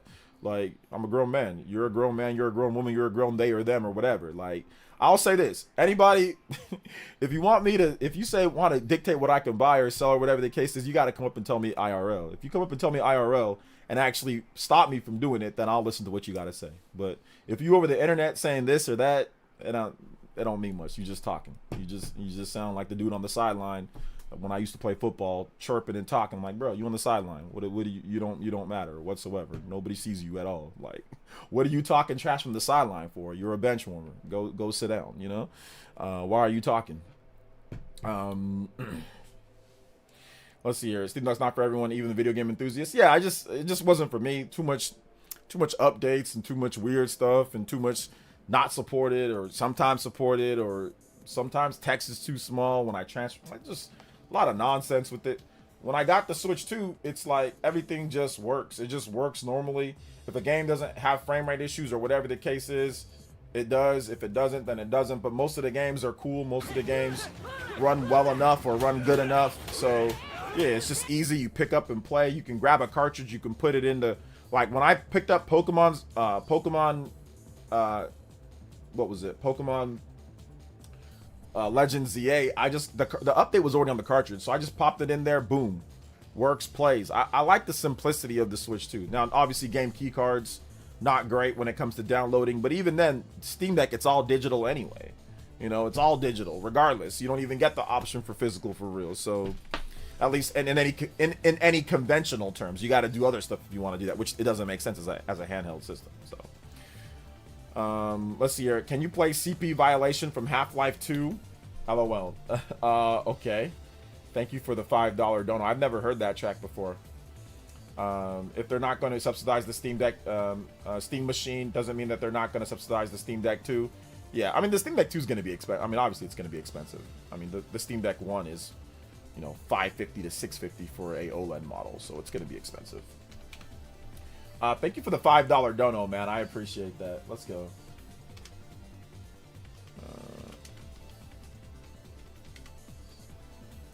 Thank you for the 5, man. I appreciate that, bro.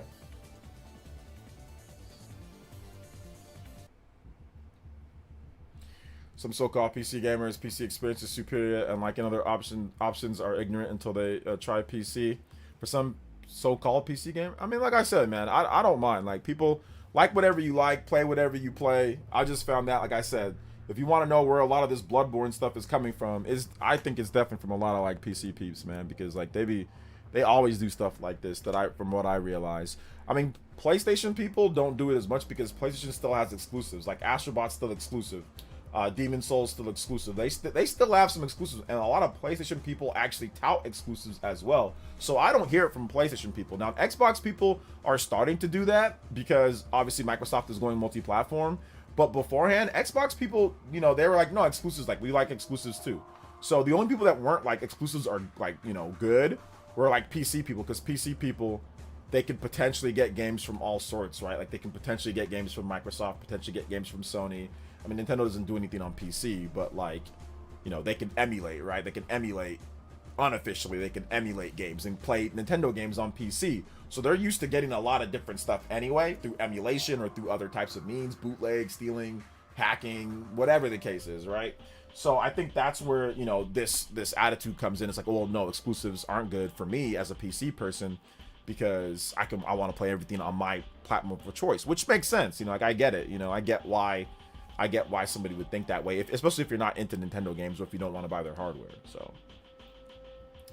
13biz says Steam machine will pass like a fart in the wind. It has to be a big wind, right? It has to be a big wind blowing. I don't see it selling over 10 million. Most people capping, and they said when they said they're buying it. I mean, if it sells anywhere near 10 million, I'd be surprised if it did, you know. So, hey, what's up, SK Massive? For some so-called Yeah, it's a good one. You promised. No, it's all good, man. Thank you for the dono, bro. I appreciate that. That was some good music. Let me get back to this though. Shout outs though. Hopefully you enjoyed it. If we were being honest, Steam Deck is the greatest handheld ever created, and I have a Switch. If we're being honest, it's the greatest handheld ever created. No, I don't think so. I mean, but no, I mean, if you feel that way though, Damien, I feel you, brother. But I had one for a while. I don't think so. I do not think it's because part of what makes a handheld being good is, I would say, ease of use. Steam Deck is not an ease of use handheld. Like, it's not. Like, I think that if you're a tinkerer, it is the greatest handheld ever because you can open it up and you can do different things. But if you're someone usually for portable systems, especially if you're talking about from the Switch, you're looking at like easy dock. Steam Deck does not, I mean, it can dock easy, but it's not the same in terms of it. Some TVs don't even work well with the Steam Deck in terms of docking it. So if you're talking about a hybrid platform, I think that there's too many things that it doesn't do well enough compared to Switch 1 or Switch 2 for me to say that it's better. Because handheld's all about pick up and play. It's not about tinkering. In my opinion, handheld has always been about quick time, pick up and play, you know, and Steam Deck can offer that. It can do that in some sense, but then in other senses, it can't. Because one, you don't have any real physical games. So let's just say that. Switch 2, you can play all your Switch 1 games, and there's a lot of physical cartridges that are complete where you can just pop the cartridge in and start playing. You don't got to download everything. So I'm going to disagree with that heavily because to me, to be the best of all time, you got to offer more than one option on physical format. Especially for a portable platform, digital and physical needs to be in there. So I'm not giving Steam Deck the best handheld of all time, digital only. Absolutely not. And like I said, ease of use. They just added a button or a thing to do sleep downloads. You can't be considered the GOAT of all time when you just added a download feature for sleep mode. And like I said, there's too many games that potentially can't work or potentially have issues because it's not Steam Deck verified. So you don't know the uneasiness of even knowing of will it work, will it not? Do I have to tinker with it? Do I have to do this? Do I have to do that? To me, that's not handheld gaming. That's not portable gaming. Portable gaming needs to be as seamless as possible, as easy as possible, and offer physical and digital options. That's to me. Now, and I get it for other people if it's different, but nah. CR Worlds, what up, CR Worlds? Thank you for the $5 dono, and says, OJ, I'm angry too. Duskbloods on Switch 2, my life is ruined. How dare a Switch 2 game be on Switch 2 exclusively? The audacity, the audacity! Yeah, man, I feel you on that one. It is what it is, brother. It is what it is. There are new physical cards being created for Steam. Well, it's been 4 years now, or it's been 3 years since the Steam Deck has came out, and they don't have anything, so I'm going off of right now. I'm not going off of what you're saying, which I don't think is even real in terms of physical cards. I don't know where it would go, but I'm talking about right now. Right now, there is not any actual media physically printed from Valve in order to play on your Steam Deck. So I'm not basing it off of some potential what you think. I'm basing it off of right now, what's available right now. Shout outs to CR Worlds. Thank you for the $5 dono, man. I appreciate that. I think Switch 2 will have a big multiplayer game, but I would have preferred Duskbloods to be a single player from the Souls game, whatever. I agree. I would have preferred Duskbloods to be a single player adventure game Can too. I play Air Riders and DK Bonanza on Steam Deck? I'm just messing around, but I had a Steam Deck for a year and it's fine, but I hate messing with settings. Yeah. And that's the thing with me. I don't like messing with settings. And the problem is I don't have enough time to play games. Like, to even take advantage of all the cool stuff that Steam Deck offers. Like, the emulation and all that. It's like, sure, you can emulate a million different things. But I don't want to sit there and, like, I don't have enough time to play the new games that come out.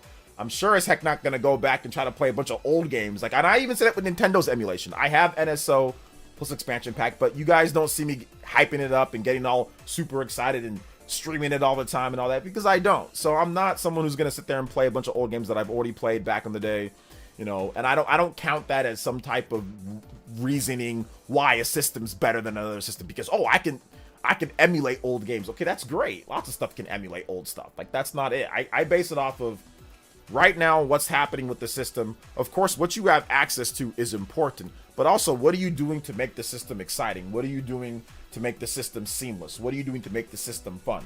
Valve does a lot of great things, and I think it's very good in that sense. You know, I think that there's a lot of good things that they do with it, and for PC people, it works that way. But if you grew up playing, you know, a Game Boy, a Game Gear, a PSP, a PS Vita, I definitely think a Switch or a Switch 2 is going to be a better device, because you don't have to worry about all the other things, because portable play is about pick up and play. Once again, even sometimes if you put it in sleep mode, you'd expect it to download the games. They just added that feature now, you know, so for me, that's the issue. That's the issues that I have, at least, you know. Steam Deck verified badge means nothing. Oh, Oblivion was Steam Deck verified and can't even keep 30 FPS at 360p. Yeah, and like I said, that's the issue that we see with it. It's like, well, it might run, it might not. Well, it might be some things, it might not. Like, what's going on, you know? Like, so that's kind of how I feel about it. Like I said, it's not a bad piece of kit. You know, I had it for, I think it's the best, you know, portable PC. Like, I had a ROG Ally, dude. I returned that thing in like 5 seconds. You know, I don't think it's very good at all. I know that they've made things better. They have the new Xbox experience, and I think that's great. You know, but for me, I think at this point, the simplicity of just how to just get into a game, even like with my PS5 Pro, it's like, you know, the simplicity of just hopping. I mean, sure, you can get a PC that's stronger. You can put that money towards that. You know, free online, whatever. But, you know, I just rather if a game doesn't come to Switch 2, or if I want, you know, maybe it plays a better frame rate on PS5, it's like, it's just so much easier to just go to the store, buy the game, right? Or buy the game online, or I can download it, or I can buy it physical, and I can take it and I can put it in my PS5 Pro, and I can play. You know what I'm saying? I can have the option of having that physical or the digital, or I have a strong system that's strong enough that PS5 Pro, it plays games, it looks good.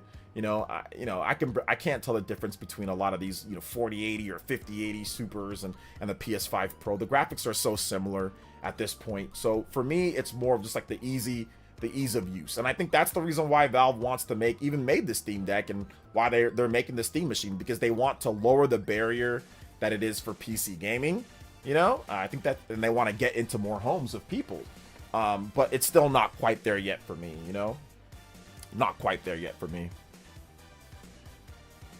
The good thing is that Steam has a vast library of games. It does have a very big, vast library of games. But once again, I think the problem is that, like, you know, when you don't know how well those games are going to run on the machine that, you know, that's on there for it. Now, if you have like a ROG Ally X, that system's so powerful, you kind of know, like, okay, most of the games on here are going to run pretty decently, you know, and all that. Like, you don't have to worry too much, but then you also have to deal with the ROG Ally stuff, you know what I'm saying? Like, which is a whole nother issue, you know, when it comes to that. So, for me, I'd rather just deal with the, you know, I'd rather just deal with the system that just has it straight up. This is what the system is.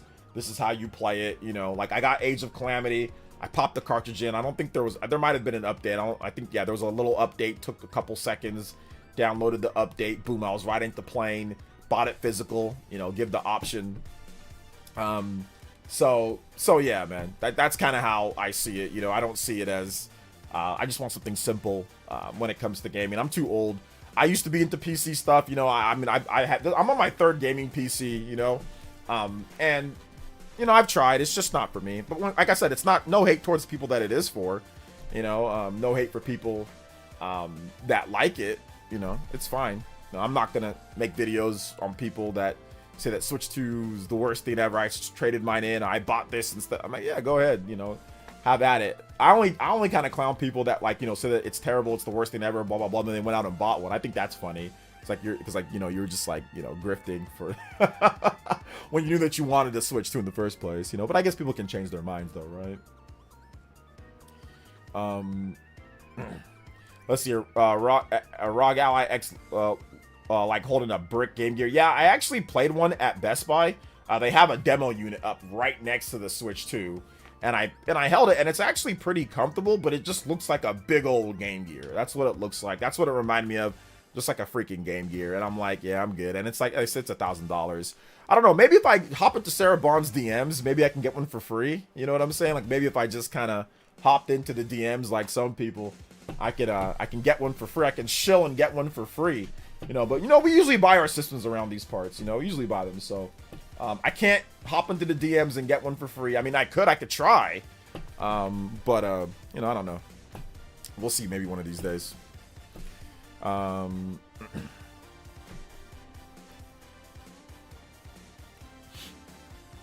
You have to install Windows on your Steam Deck to play EA or Activision games. Well, I mean, I'm not really playing too many of those games anyway, but yeah, if I'm going to play EA or Activision games, I'm not installing Windows, like a whole separate thing, and Linux and going into like, I'm not doing all that. Like, that's just something I'm not doing. And I've told myself, listen, guys, I know it's easy to do or it's not that hard, but I'm not booting into a separate window to play. Like, I'm not doing all that. I just want to turn on my game and play. That's all I want to do.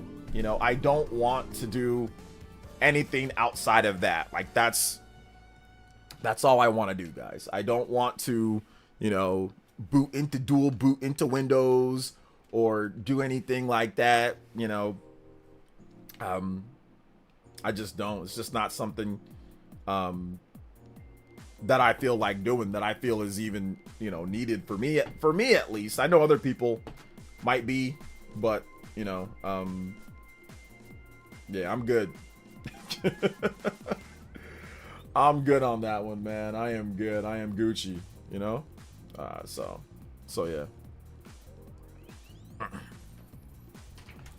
yeah. So if you look at it, like, for me, even just like right now, right? Like, if you're looking at, I think if I have do I have my gameplay up? Can I do that? Like, right there, just be able to start. It's just simple, and you just start. It boots up fast. It's no problem. You know, that's what I want. I don't want any dual booting or all the other stuff. I just want to be able to get into the games right away, which you can do. You know, you can just simply do on Switch 2 easy. So that's, like I said, that's just me. I know other people feel differently about these things. So yeah. I know some people feel differently about these things. When it comes down to it. How was the Metroid? How was the Prime 4 demo? It's really good. I did a video on it, Davey. So watch my video if you haven't seen it. I did a hands-on, I played it video, so I talked about it more in depth there, showed some footage. But yeah, it's actually really good. I enjoyed it, and I cannot wait for the final release of the game. I think it's going to be really good. I think it's going to be a solid experience. Let's see here. Isn't that what most console users want? That's my video on it there if you haven't seen my hands-on on Metroid Prime 4. I talked about it a lot there, but yeah, definitely check it out. So yeah. Yeah, I don't think Damien is trolling. I think I know this guy from... I think I know you from Twitter. Do I? Wait, no, never mind. Sorry. I thought I know you from Twitter, but I don't think I know you from Twitter. My bad. There's this guy that's named Henry on Twitter. That's like a super Steam Deck guy, and I thought it was you. But like, he actually like plays his Steam Deck like crazy, so that's what I thought it was. My bad.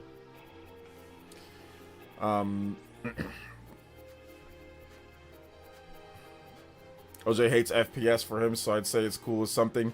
Well, the thing about it is that I get nauseous when I play FPS games. So Metroid Prime, I was playing on a small screen. So if you watch my video, I talked about it there. It's not that I hate FPS to the point to where like the gameplay's not good. I get nauseous when I play them. Like floating hands get me a little bit nauseous. So I played on a tiny little screen, and I've liked Metroid Prime, but I like Dread and I like 2D Metroid games more.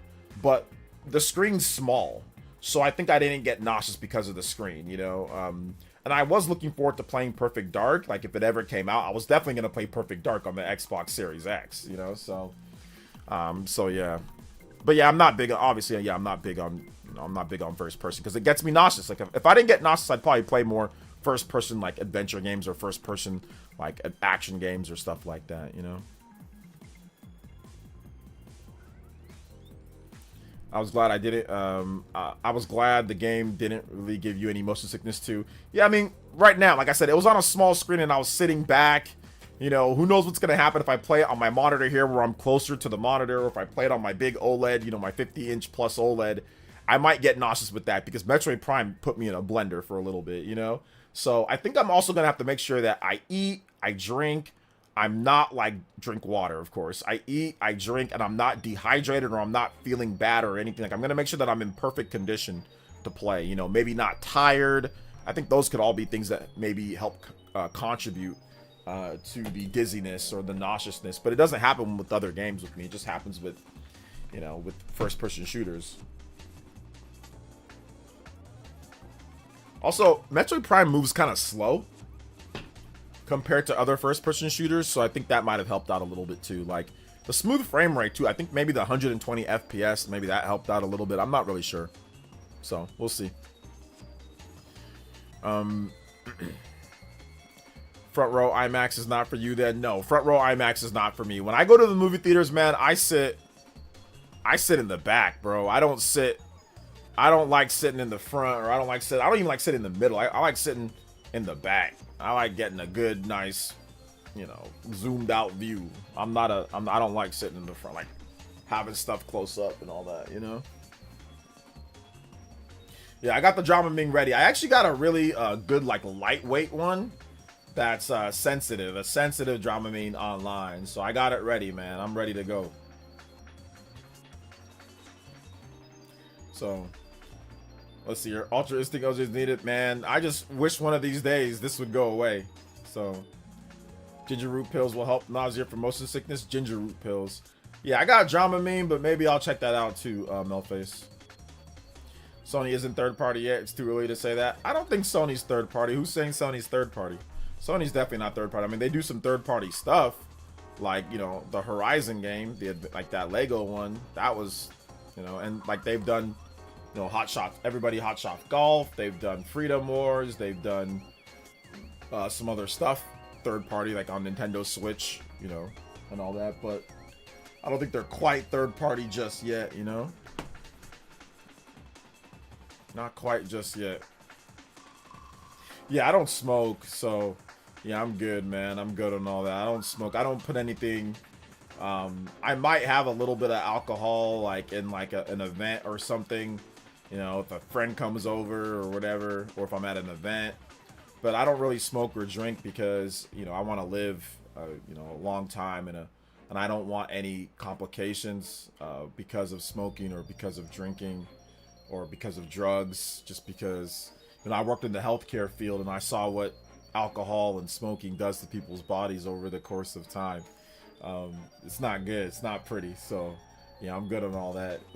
Or even edibles, just drugs, things that take you out of your normal state of mind, things like that. So I'm good, man. I'm good. I'm Gucci. I am good.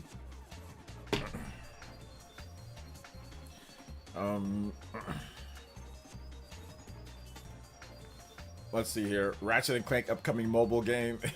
That Ratchet and Clank mobile game doesn't look half bad either. That's the funny thing about that game. It doesn't really look half bad. It looks kind of cool. And that Horizon PC MMO looks kind of good too, but you already know there's going to be crazy types of monetization in that game. Yeah, roller coasters can definitely get you feeling nauseous. Taking some ginger root pills. Yeah, maybe I'll check out that. Nintendo was very specific in the wording, saying only on Switch 2. They never dealt with timed exclusives. If Nintendo's gateway for the hardcore peeps. Yeah, I mean, there's probably some time in history where they've said only on Nintendo, and then it ends up being on something else. But yeah, I think Nintendo, if they say only on Switch 2, then it means only on Switch 2. But let's watch the Duskbloods. Isn't there a Duskbloods creator voice? Is there a Duskbloods creator voice? I don't think there is. Yeah, I don't think there is a Duskbloods creator voice.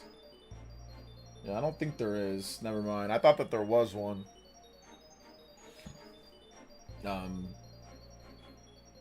Miyazaki review. Yeah, I don't think there is, but yeah. There's just the trailer. But we haven't seen anything else from it, so yeah, we'll see what happens. We'll see what happens with the game, like I said, once it comes out, you know. 49ers have an 86% chance of getting to the playoffs because the Panthers win. Congrats. That doesn't really mean anything. 86% chance doesn't mean anything at all because you still have lots of games left. If the Niners lose every single other game coming up, then they're not going to get into the playoffs. So, and they're in the 7th seed, so it's not even like they're like the 5th or anything like that. So that doesn't really mean anything. If they lose this next game coming up, which they could lose to the Cleveland Browns in Cleveland in bad weather, where Brock Purdy has struggled in past games, then that chance plummets. So this percentage chance stuff doesn't really matter at this point. What matters is going out there, taking it one game at a time. You know, that percentage chance stuff, that's just for people online and content creators, which I get it. You know, I understand, like, I get that it takes a lot of factors in, but if you're a player, you can't be looking at that, because if the Niners don't win a single game for the rest of the year, they're not going to the playoffs. So that 86% chance is not even real. You know, you got to take it one game at a time, one step at a time, one game at a time, one tackle at a time, one throw at a time, one run at a time. Don't be looking at that type of stuff. So there's no congrats yet. You know, the Niners' way isn't just making it to the playoffs. The Niners' way is making it to the Super Bowl and winning it. And they've lost the last 3 that they've been to. So it's about Super Bowls, not just making it to the playoffs. You know, so let's see what happens when we get there. Let's on to Cleveland. Let them take care of business there. 9-4, take care of business going into the bye week. Another game. Maybe get to 10-4, get the bye week, and see what you can do. Because then you got the Colts, you got some tough games. You got Seahawks coming up. You know, you got the Bears coming up, you know, after this. So there's still a lot of heavy hitters coming up. So it ain't nothing to congrats me yet, you know. Trails in the Sky. Yeah, I put like 25 hours into the game, then I dropped it because of Pokemon came out. So I'll get back to it at some point. Let's see here. There is, but it's only a written interview. Okay, yeah, written interview. Yeah, I don't care about a written interview. Let's see here. I could see seriously Nintendo going third party in 10 years. Yeah, I doubt it. That's what people said 10 years ago, or that's what people said like when the Wii U was a thing. So yeah, I doubt they're gonna go third party in 10 years, but we'll see. We'll find out. Who else is gonna play as the guy with the jetpack on the Duskbloods trailer? I don't know what I'm gonna play as. I don't know what type of game it is, you know. So same. I get the motion sickness when it comes to FPS as well. I used to play a lot of COD and Halo, but I haven't played a shooter game in over a decade now. Man, over a decade. Myles Garrett could break the record soon. You know what? The thing about Myles Garrett is I don't know what they're doing. They need to double him, and he needs to be doubled. And he needs to be chipped and doubled all the time. I don't know why they're leaving him single coverage, you know, or barely getting a chip on him. So I think the Niners need to really game plan for Myles Garrett. Roll Brock Purdy away from Myles Garrett on throws. Do not let Brock, you know, stand in there and get smashed by Myles Garrett. So, I mean, I think over the last, like, 4 games, he has, like, 10 sacks plus or, like, 13 sacks. So he has more sacks than the whole Niners team combined this year. I think Myles Garrett has 18 sacks. The Niners have like 13 as a team, so yeah, he's definitely one of the best defensive ends ever. That's for sure. I'm still laughing at the QB meme from yesterday. You showed. Oh yeah, that was funny. Like, oh man, I said that's me, bro. That's me.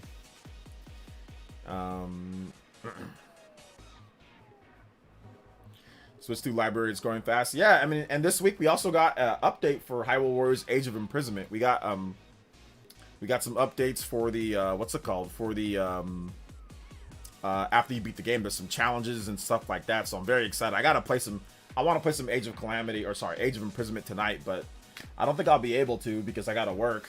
But I'm gonna see if I can get work done quickly. See if I can get some Age of Imprisonment. I might not. I don't think I'm streaming tomorrow. I might stream, I might not. I'm not 100% sure. But, like, I really need to get a day where I play. Like, I played Sunday. I played a ton on Sunday. But I need to get another day throughout the week where I play, like, a gang of hours. But I had cleared up so many side quests. But I got to keep going. I'm 32 hours in. So I got to keep going on this one. Because Metroid Prime 4 comes out next Thursday. So yeah.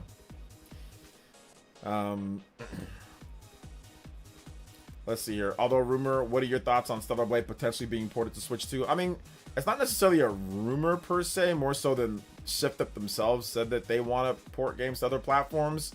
And then they also bought everybody in their office to Switch 2. So, I mean, it's like not kind of like not a rumor, but it kind of like is. And yeah, I made a video on it. I talked about it. I thought it'd be, I mean, obviously it's cool if they want to port it over. That's cool. I played the game already on PS5, but yeah, if they want to port it, that's great. But yeah, if you want to check out my video, I highly recommend checking out my video. Also hit the notification bell. Watch the vids every day, guys, because I go over a lot of this stuff that happens. But yeah, like obviously Stellar Blade would be great. You know, it's a good game. So yeah. So this is a classic trap that Damien's doing, and if I were you, SK Massive, don't fall for it. Usually what people that say Nintendo will go third party, they'll first say because they need to sell more, and then when you say, well, they're selling just fine, then they'll say, well, do you think it's going to sell better than the previous system? And don't fall into this trap. Don't fall into it at all. It's silly. Nintendo does not need to sell more systems in the Switch 1. Switch 1 is one of the greatest selling systems of all time, if not the best selling system of all time. You don't need to sell more than the Switch 1. Most systems don't sell more than the Switch 1. Nintendo can still make a ton of money and still be just fine and bring value to whatever and do what they want to do by selling 100 million units. It can sell 50 million less than the Switch 1 and still be okay. The PlayStation 4 did not hit the PlayStation 2 levels. The PS5 is not going to hit the PS2 levels. Most systems don't hit PS2 levels, you know, and most systems won't hit DS and won't hit 3DS or sorry DS or Switch 1 levels. So arguing with somebody, well, you think it's gonna sell? It doesn't need to sell as much as Switch 1. That's irrelevant. Most systems don't. You know, most systems aren't gonna hit what Switch 1 does. Nintendo does not need to sell on other systems if they don't want to. And the reason why they don't need to is because they're making a ton of money doing other things. They've branched out and they can now supplement their business doing other things. Could they go multi-platform in the distant future? Sure. I think it's more of hopium, more so on your end, Damien, more so than them at you actually thinking that. I think it's more like you wish or you hope for it, more so than anything. But that's kind of where things are trending, right? When it comes to other systems or whatever the case is. But Nintendo's they did a movie with the Mario movie where they made $1 billion. They made $1 billion plus in the Mario movie. They're going to do a Zelda movie. They're going to do another Mario movie. You're seeing licensing like crazy. They have a theme park. They have all this stuff that they're doing to where they don't have to sell like Switch 1. In the Switch 1 era, I mean, yeah, they had other stuff that they were doing. And they just started doing like the Mario movie. But now they're actually going to start doing multiple movies. If they can do movies where they're making $1 billion, 500 million, $500 million off of movies, and it's somewhat consistently every year or couple years, they've got a new movie lined up and they're making tons of money and their licensing business expands and their theme park business expands, they don't have to sell 150 million Switch 1s. So don't fall for this trap, guys, to kind of box Nintendo in to this. They have to sell what the Switch 1 sells in order they're gonna go like that's no, they don't. No, they don't. And they literally even said this in their investor meetings. Like, hey, look, obviously they want to sell as much, but Nintendo doesn't even think that they're gonna sell as many Switch 2s as Switch 1. You know, they don't even think that. They don't even think it overall. They know that that's an anomaly. So they're doing other things to supplement the business. So if they sell 80 million, 90 million or whatever, well, they're still going to make a bunch of revenue off of toys, a bunch of revenue off of theme parks, a bunch of revenue off of, you know, off of movies, a bunch of revenue off of clothes, a bunch of revenue off of all sorts of stuff. So don't fall for this, guys. It's the classic trick in the book. Like the Switch, it's the classic big Switch 1 trick in the book. So don't fall for it. It's the Twitter thing, you know. And this is stuff, by the way, that and I'm not even trying to like be snobby or be like. And shout out to Nintendo Pro. I'm gonna read your comment in just a bit, brother. Thanks for coming out to the stream, man. I appreciate you, fam. I'm not even trying to be snobby like a know-it-all or anything, but this is stuff that Nintendo said publicly. This is public information. This is information that's out there, that's easily attainable, that Nintendo's already stated that we've seen. So when people come in with the, well, Switch 1, they're clearly, it's like I said, they're clearly trying to push a narrative that Nintendo and everybody knows is no longer quite true as much, right? We know this. Just like Sony doesn't have to sell 160 million PS2s. They don't have to. You know, so yeah, don't fall for it, guys, because I see a lot of people falling for that. Don't fall for it. Kamui? I don't know how to say your name, but thank you for the shooting tier pledge. I appreciate that, man. Thank you. Yes, and the PS2 sold the most systems, yet the PS5 was more profitable than the PS2. So there's also that. Or at least, I think in revenue. I think also in profit. Yeah, profit, they were more profitable. So what? They sold 160 million PS2s. The PS5 has been way more profitable for them at half the amount. So, yeah. All right. Also, another thing I'll say, Nintendo, and before I get to Prime's comment, the Switch era was more profitable than all of Nintendo's other eras. So even the Wii and the DS era, where they sold 250 million systems plus, the Switch was still more profitable than the Wii and the DS combined. Don't fall for this, guys, all right? Don't fall for this from people who have no idea about business and just want to talk whatever, you know? Come on now. Is the internet doing the thing again where Nintendo pays for a studio to make an exclusive game? It's bad, but when others do it, it is good? It's more of, it's a little bit of that, Prime, but it's a little bit more of the PC schizos, Prime, like, you know, the hardcore PC people. It's more of that stuff that's kind of going on right now, they're getting angry about that. Some of them are, but I mean, yeah, that's kind of what's happening a little bit. But yeah, this game wouldn't exist without Nintendo coming through and paying for it. So yeah, shout outs though, Prime. Appreciate you, man. How you doing today, fam? Hopefully you're doing good. Your Packers had a good victory, nice victory. Bludgeoned 9. JJ McCarthy made him look like a freshman at Michigan. You know, he had deer in headlights, man. He looked terrible. You guys just jacked him up. So yeah, congrats on that victory. That was a good win for the a good divisional win for the Packers. I like that. Well, actually, I don't like it because I need you guys to lose because you guys are, you know, above the Niners in the standings. So I need you guys to lose. But yeah. People don't care when Sony... I mean, people care when Sony do it, but it's a little bit different in this case, right? Let's see here. At the time, PS2 was an affordable option for a DVD player. Switch 1 doesn't even have Netflix. I would say there is a big asterisk on PS2 selling as many systems as they did. I mean, you could if you want to, but what's the results are the results at the end of the day. Oh, just got your Satisfy Zen Grip 2 in the mail? Yes. Yes, it's very good. I love the Satisfy Grip. Switch 1 library is still selling, by the way. I mean, right now, some of the best-selling games for the Black Friday holiday period are Switch 1 titles because Nintendo discounted them. So, Paper Mario the Thousand Year Door apparently is selling pretty good. If they did a Star Fox movie, I would not want it with puppets. I would not want puppets at all. I would want it to be like the Star Fox... short that they did before Star Fox Zero came out, if they're gonna do something, but I would not want it puppets, me personally. But I mean, I'd still go watch it though. But I personally wouldn't want it as puppets. Seems like the newest thing to do, thing to hate Nintendo on is partnering with streamers. Is them partnering with streamers for Metroid Prime 4. What do these people want?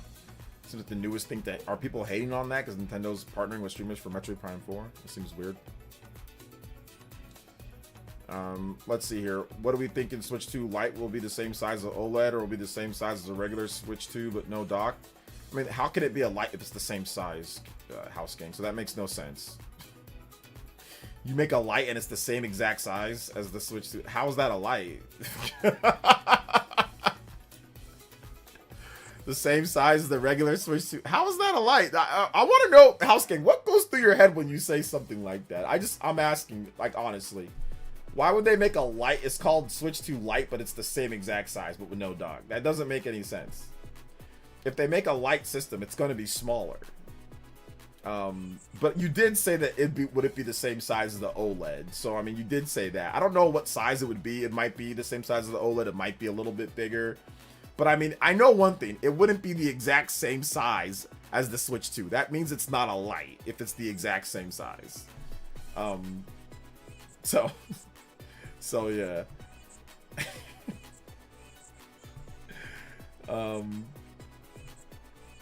Satisfy is the best accessory.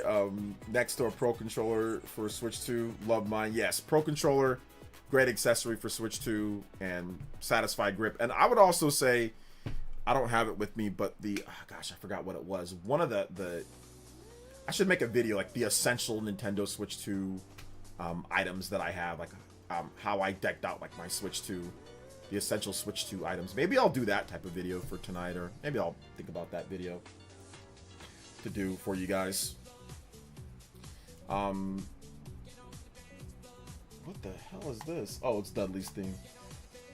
Thought I was listening to some rave music or something. I was like, what is this? I'm gonna change it though. Which I think they won't call it just light. The version doesn't that doesn't dock. It shouldn't be stated like that. I mean, yeah, I understand that, but it's not going to be the same size. Even if they do that, it wouldn't be the same if it comes with no dock, right? Like, I see what you're saying. Like, the Switch Lite didn't come with the dock, so I get that part, but it wouldn't be the same size. That's not what makes it light or not, because not coming with the dock, that Nintendo doesn't count the dock as the size of the Switch 2, House King. Like, they don't say, oh, well, the Switch 2, the size dimensions is this with the dock, but then without the dock, it's this size. They don't give you that. That's not what the Switch 2 is. They give you the dimensions. Like, if it's a light system, it's the system itself. You don't hold the dock. So the dock isn't counted as part of the system in terms of its size dimensions. That's not the difference between a light and a non-light. So let me give you an example, House King. If I sold you a Switch 2 and it doesn't come with a dock, I'm like, hey, here's a Switch Lite. Would you say that's a Switch Lite? No, like, dude, it's the same exact. What do you mean? You just sold me a Switch 2 without a dock. So nobody, a light version of a Switch 2 doesn't mean that there's no dock. Like, so if somebody just sold you a Switch 2 by itself, that means you got a Switch Lite all of a sudden? No, of course not. It's the same size. For it to be a light, like Nintendo does in their sense, it has to be an actual smaller system, like the Game Boy Pocket or the Game Boy Micro, or the DS Lite, or the 2DS, or the 2DS, like the smaller system, right? It's got to be smaller. It can't be the same size but without an accessory or without something else that's not part of you holding the system. That makes no sense. OJ, you play Expedition 33? Yes, you gotta watch my videos, Dub City. I've said that I've played the game multiple times. I've made multiple videos on it, and I've made multiple videos talking about Expedition 33, and I've also stated that I've played it multiple times in a lot of my videos. Let's see here. I want Switch 2 cheap edition. Give me the Switch 2 without the dock, please. It's the light version. Give me the light. Switch 2 light will be the literal light accessory that shines on the screen for $99. The light that shines on for $99. There you go. Hey, what's up, Paul Gale Network? Welcome to the stream. I didn't know that Pro Controller has an internal speaker super profound in Mario Wonder. Does it? I don't know if it does. A Pro Controller has an internal speaker. I don't think it has an internal speaker. What it has is it has the HD rumble, and the HD rumble can vibrate to certain frequencies that make it that can make sounds.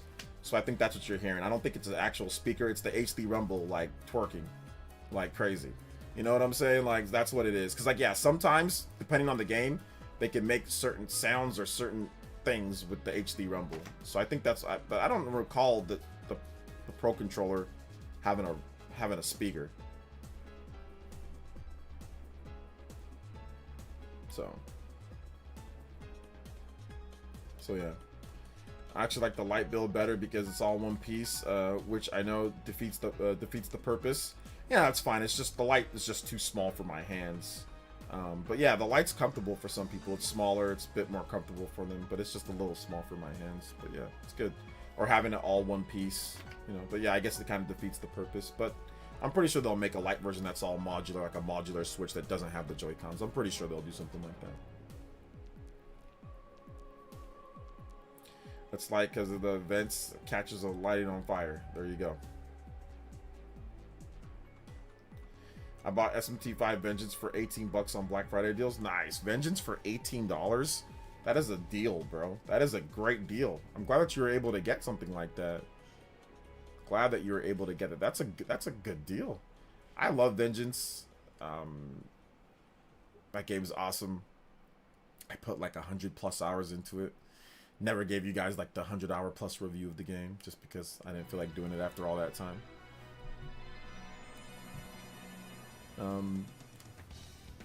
I got a satisfied grip with the light too because it is too small. Yeah, that might be a good balance between like the Switch Lite and having a grip with that. I might actually play it more if I back when I was actually using a lot. I used to use a Lite to travel, but I don't really travel as much anymore, and my hands are just too big.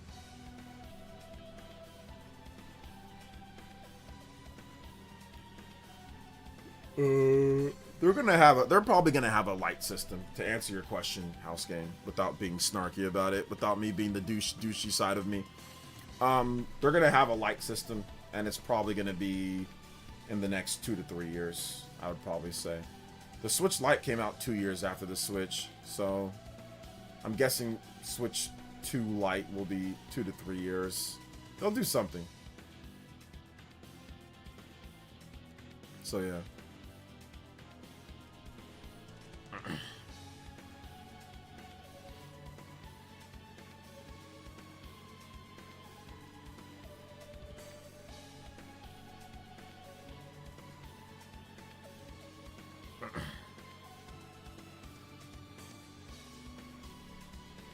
I'm going to the new Satisfy attachment that covers the screen. I'm going to get that new Satisfy attachment that covers the screen. What's all that about? New Satisfy attachment that covers the screen? There's a Satisfy grip that covers the screen? What's that called? You're good, OJ. I don't take things personally anymore from you. It's all good, man.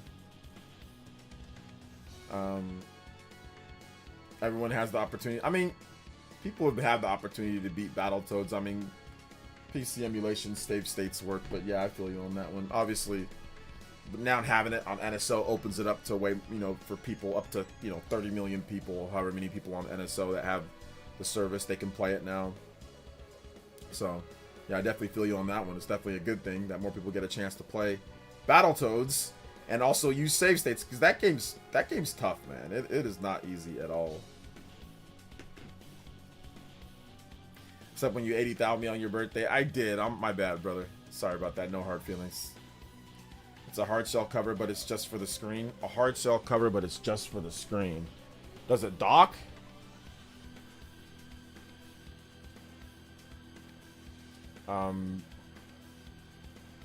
Does it dock at all? Let me double check. Satisfy.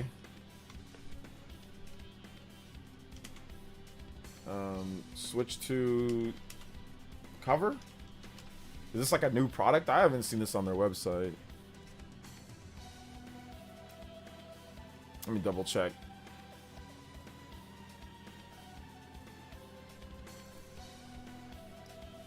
I'm not sure which one you're talking about. Yeah, I don't know.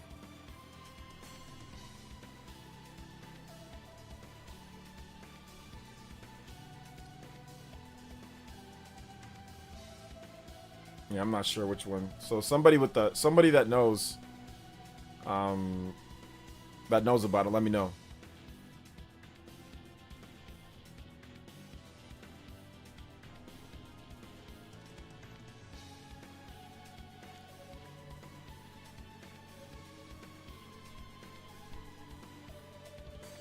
It is new, and it wouldn't dock. Yeah, I'm good on that. Just get a screen protector. I got this screen protector right here,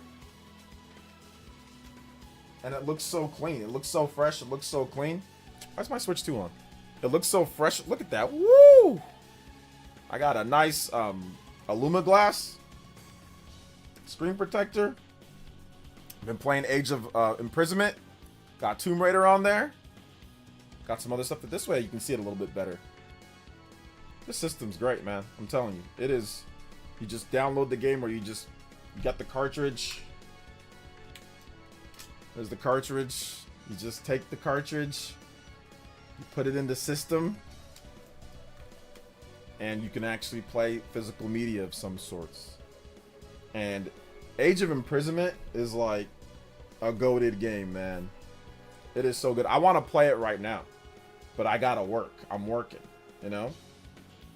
So it's great. It's a great system, man. Great system.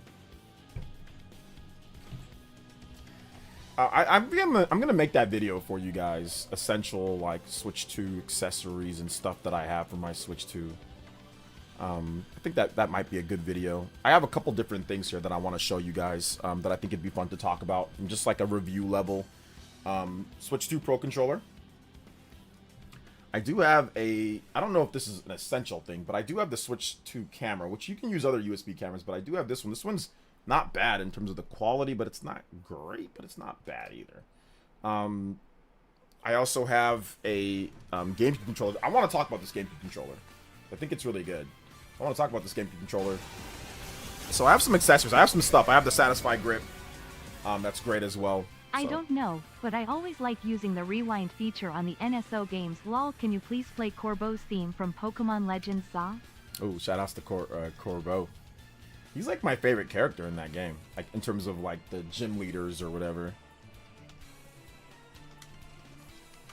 Corbo's theme, Pokemon. There we go. Thank you so much, man. I appreciate it. Shout outs to the Rust Syndicate, man. Shout outs to the Rust Syndicate. Thank you so much for the $3 dono too. I appreciate that. First dono in a bit, so I appreciate you dropping that dono. We are, what is that? Now we're at actually pretty close to the. We're only 9 combos away from the double. Actually, my bad. Platinum and a half. Let's go. Shout outs, guys. I appreciate that. Big love. Thank you, Cedric, for the 3. I appreciate that, man. And look, you got to use the rewind feature. If you got to use the rewind feature, you got to use the rewind feature, man. You got to do it. Finally getting a Pro Controller for Christmas. Get ready to be in Nirvana. Pro Controller is super nice. I'm gonna go over every accessory. I'm gonna go over the accessories that I have, the names. I'm gonna go over how much I use them or not. I think that'd be a good video. I think that'd be a good evergreen type of video to make where people can watch that video over the course of a long time. So yeah, absolutely. If you got to switch to a no screen protector, you're doing it wrong. Yeah, I learned that the hard way because my Switch 2 got jacked up, bruh. It got scratched to the max. So it got messed up. It got absolutely messed up. So yeah. So I had to send it into Nintendo, and then I also had to tell myself, all right, not only am I gonna send it to Nintendo, but I had to get a work Switch. I'm like, okay. Let's not mess around here. There's too much like nonsense trying to stream and all that. So I had to do an expense for that too. So I have one hooked up, ready to go, ready to play at any time if I ever want to just get some. And also the settings, like for HDR.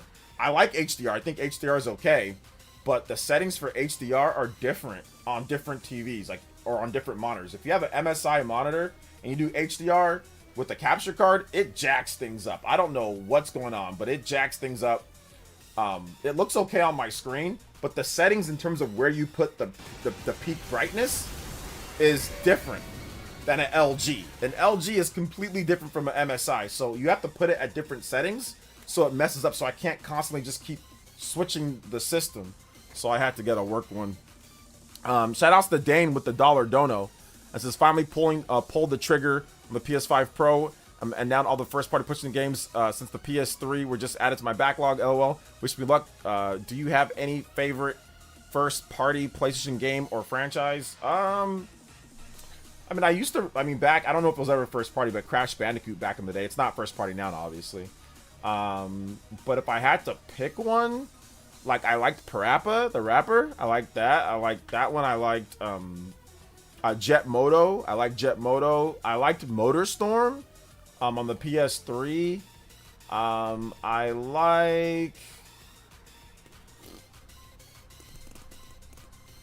like Astrobot. I've played Uncharted and all that. I'm not sure how much I like those games, but I do. I mean, I played them. They're okay. I played a lot of the Uncharted 2 multiplayer. What else? I think.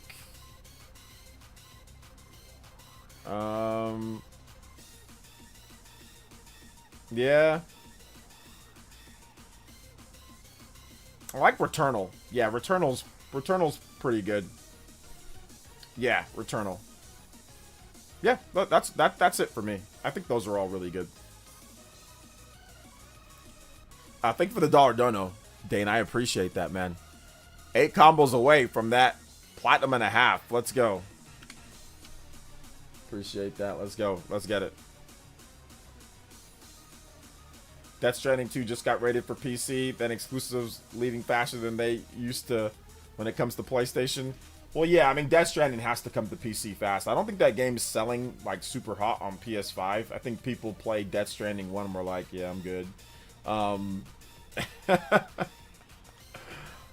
my gosh. Said, yeah, I'm good on that one, you know? So yeah.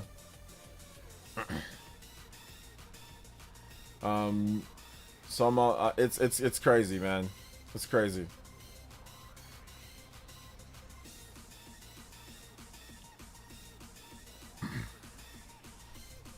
So can I upgrade Hogwarts Legacy for $10 if I own the digital version? You might be able to. I'm not really sure how Hogwarts Legacy upgrade works though. A couple months in and I don't really hear about stick drift. Yeah, nothing on stick drift yet. So that's interesting for sure. Definitely a good thing. You know, oh my gosh, I gotta get back to Trails in the Sky, especially with that update. It plays so much better. There's too much to play. There's too much. I have too many games to play. Oh, I love this game. The music, it's got me nostalgic already. I stopped playing it like right before Pokemon came out in October. So, oh man, I really need to get back to this game. It's so good, dude. It's so good.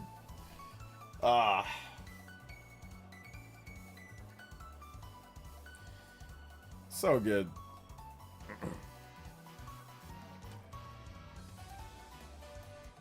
Too many games, dude. Too many games.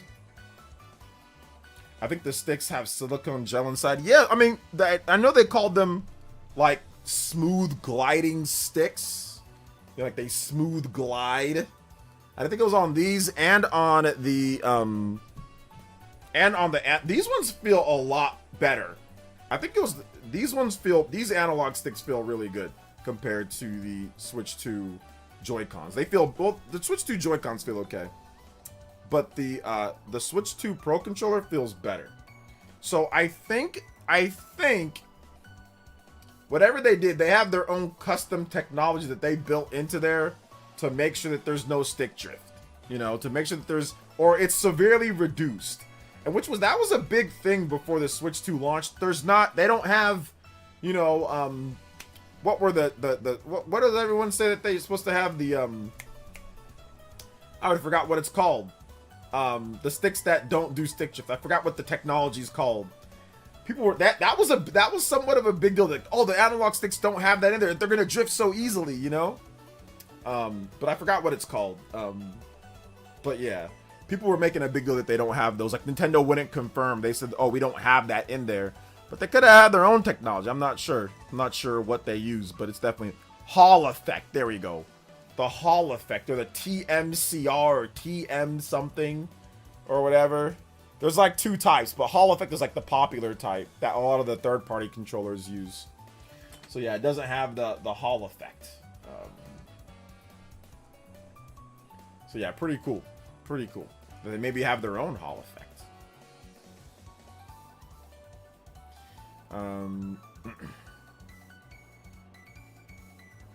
Just hope that I just hopped back into Trails in the Sky after finishing Warriors. Music was calling my name. Oh yeah, dude, I gotta get back into it. So I'm thinking probably December.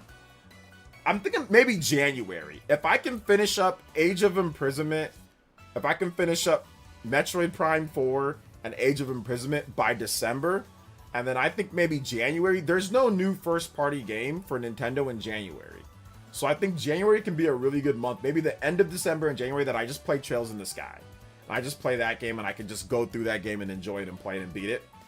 And then February, there's Mario Tennis Fever. And then March, there's Pocopia. I don't know if I'm going to buy that game or play it, but we'll see. But then also February has Resident Evil 7, 8, and 9. So I'm definitely going to be playing Resident Evil 7, 8, and 9 and getting you guys footage and content and stuff like that. So, so yeah, we're definitely going to talk about that.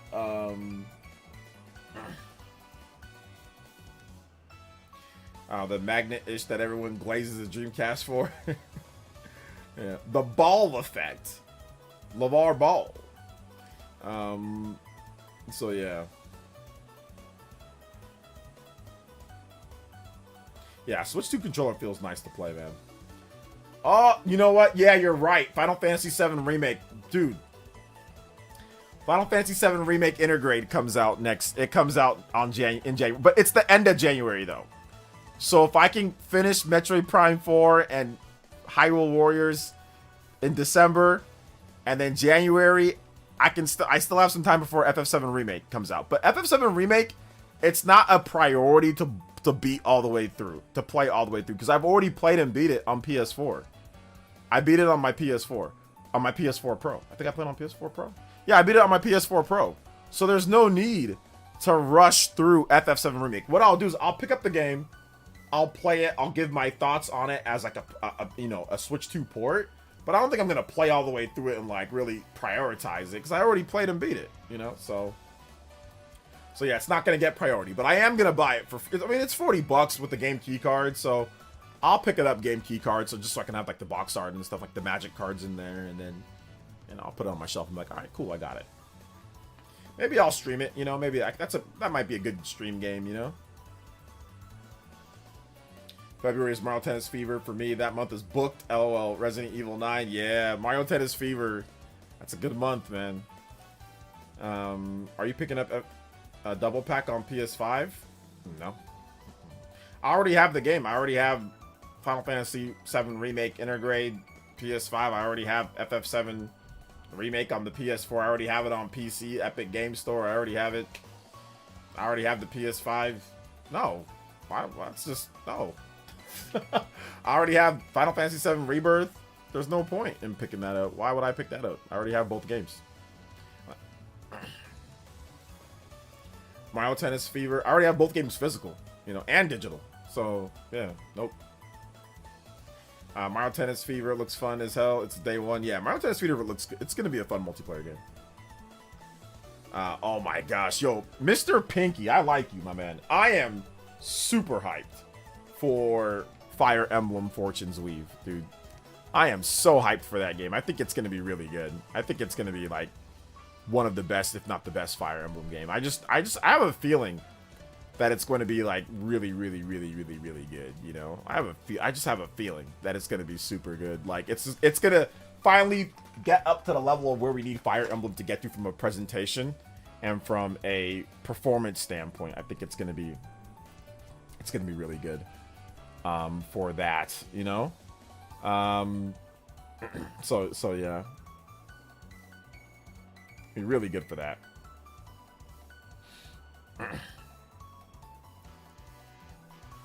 Really good for that.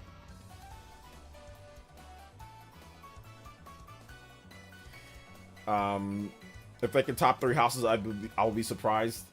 I will not be surprised. 3 houses is great, but there's like a million things 3 houses could have done better. I love 3 houses. I think it's fantastic, but the rigid structure, the calendar system could use some improvements. The graphics necessarily weren't the greatest. The frame rate was a situation there. The weapon triangle or lack thereof of one when it comes down to that. The training oh my gosh, don't get me started. Ooh. They can top Fire Emblem 3 houses. That game is rough around the edges. It's a beautiful mess and I love it. It's a great game to me. It's a 9 out of 10, 10 out of 10 type of game. You know, it's really good.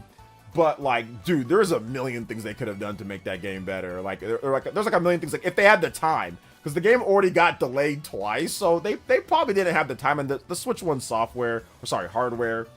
But with the Switch 2, and they had a lot of time to make Fortune's Weave. This game, a lot of time to make it. So I think that Fortune's Weave could easily be better. I don't think that I don't think it's like oh man, what can they do? Now, can they top Awakening? Can they top Awakening? Can they top Path of Radiance? Let's see if they can get to those levels, you know? Effie is. I thought you were gonna make a joke, Party Man, about Fire Emblem 4 remake.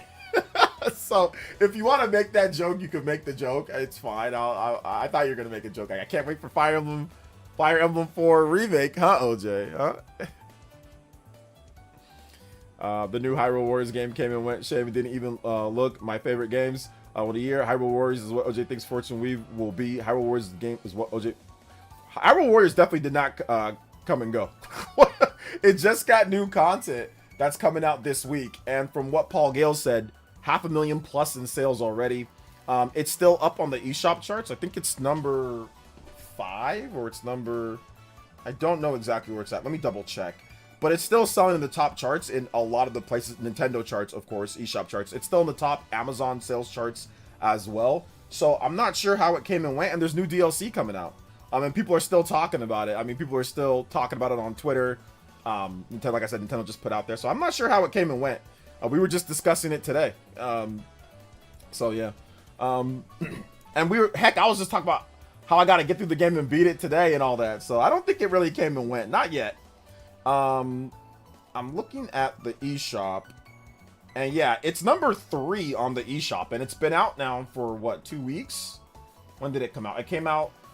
Oh, it came out. Did it come out last? When did it come out? It came out the 6th, so it's going to be 3 weeks old now, and it's still number 3 on the eShop. It's actually selling above Donkey Kong Bonanza right now, so people are definitely picking it up. So yeah, I don't think so.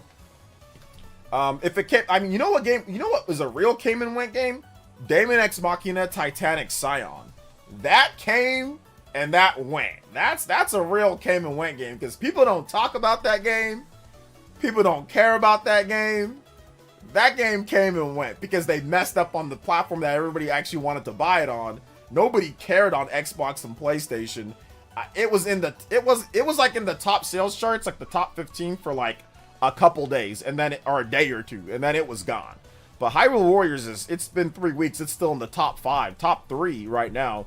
DLC's coming out. People still discussing on Twitter. Heck, I just had somebody message me right now and saying, "Oh my gosh, I love the ending of the game. It looked really cool." So yeah, I don't think so. I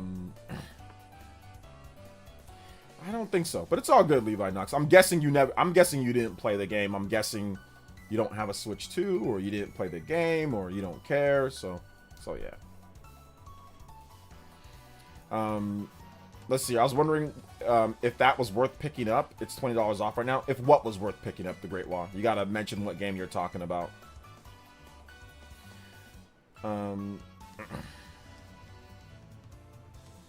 The game is good, but they messed up not prioritizing Switch 2. That's where the audience is, not Xbox and PlayStation. Yeah, they messed up. Oh, I think you meant Daemon X Machina Titanic Scion.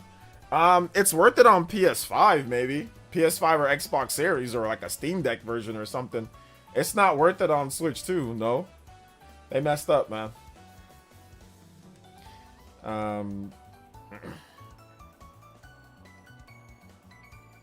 It's good to see Hades 2 in the top 6. Yeah, Hades is going to be a good seller because it's such a good game. And it's also priced well, only $30 for the digital. So, yeah, Hades 2 is at number 6. Madden's about 30. Yeah, Madden's, 50% off, so it's in at number 5. Super Mario Jamboree plus Jamboree TV, FC, Mario Kart World, Tomb Raider, Split Fiction, Zelda, Switch 2 edition, Sonic Cross Shadow, $30, so that's doing okay. Hogwarts Legacy, Zelda, Tears of the Kingdom, Switch 2 edition, Yakuza 0, that got a sale and it got to 16th, so that's good. That's a good game. Hollow Knight Silk Song in at number 17, Dragon Ball Sparking Zero, Tony Hawk in at number 19, and Tears of the Kingdom Upgrade Pack in at number 20.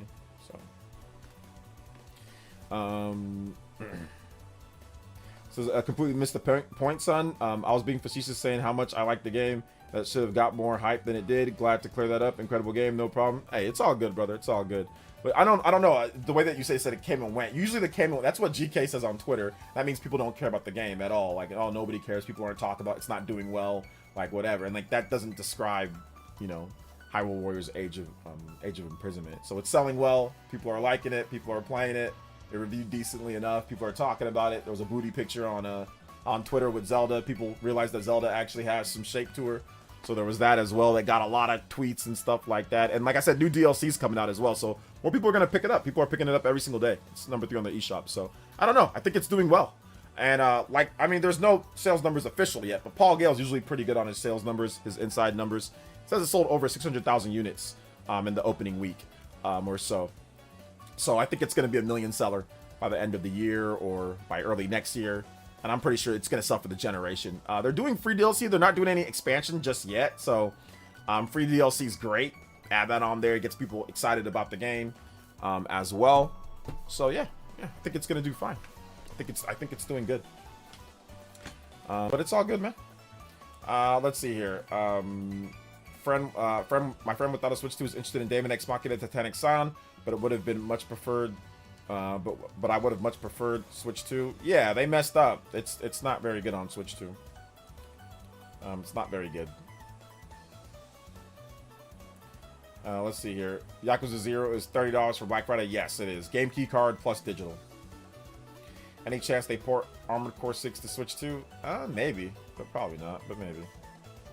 Is the Zelda Wisdom game worth it? Yeah, Zelda Echoes of Wisdom is pretty good. It is a puzzle game with think of it as like a 2D Tears of the Kingdom almost.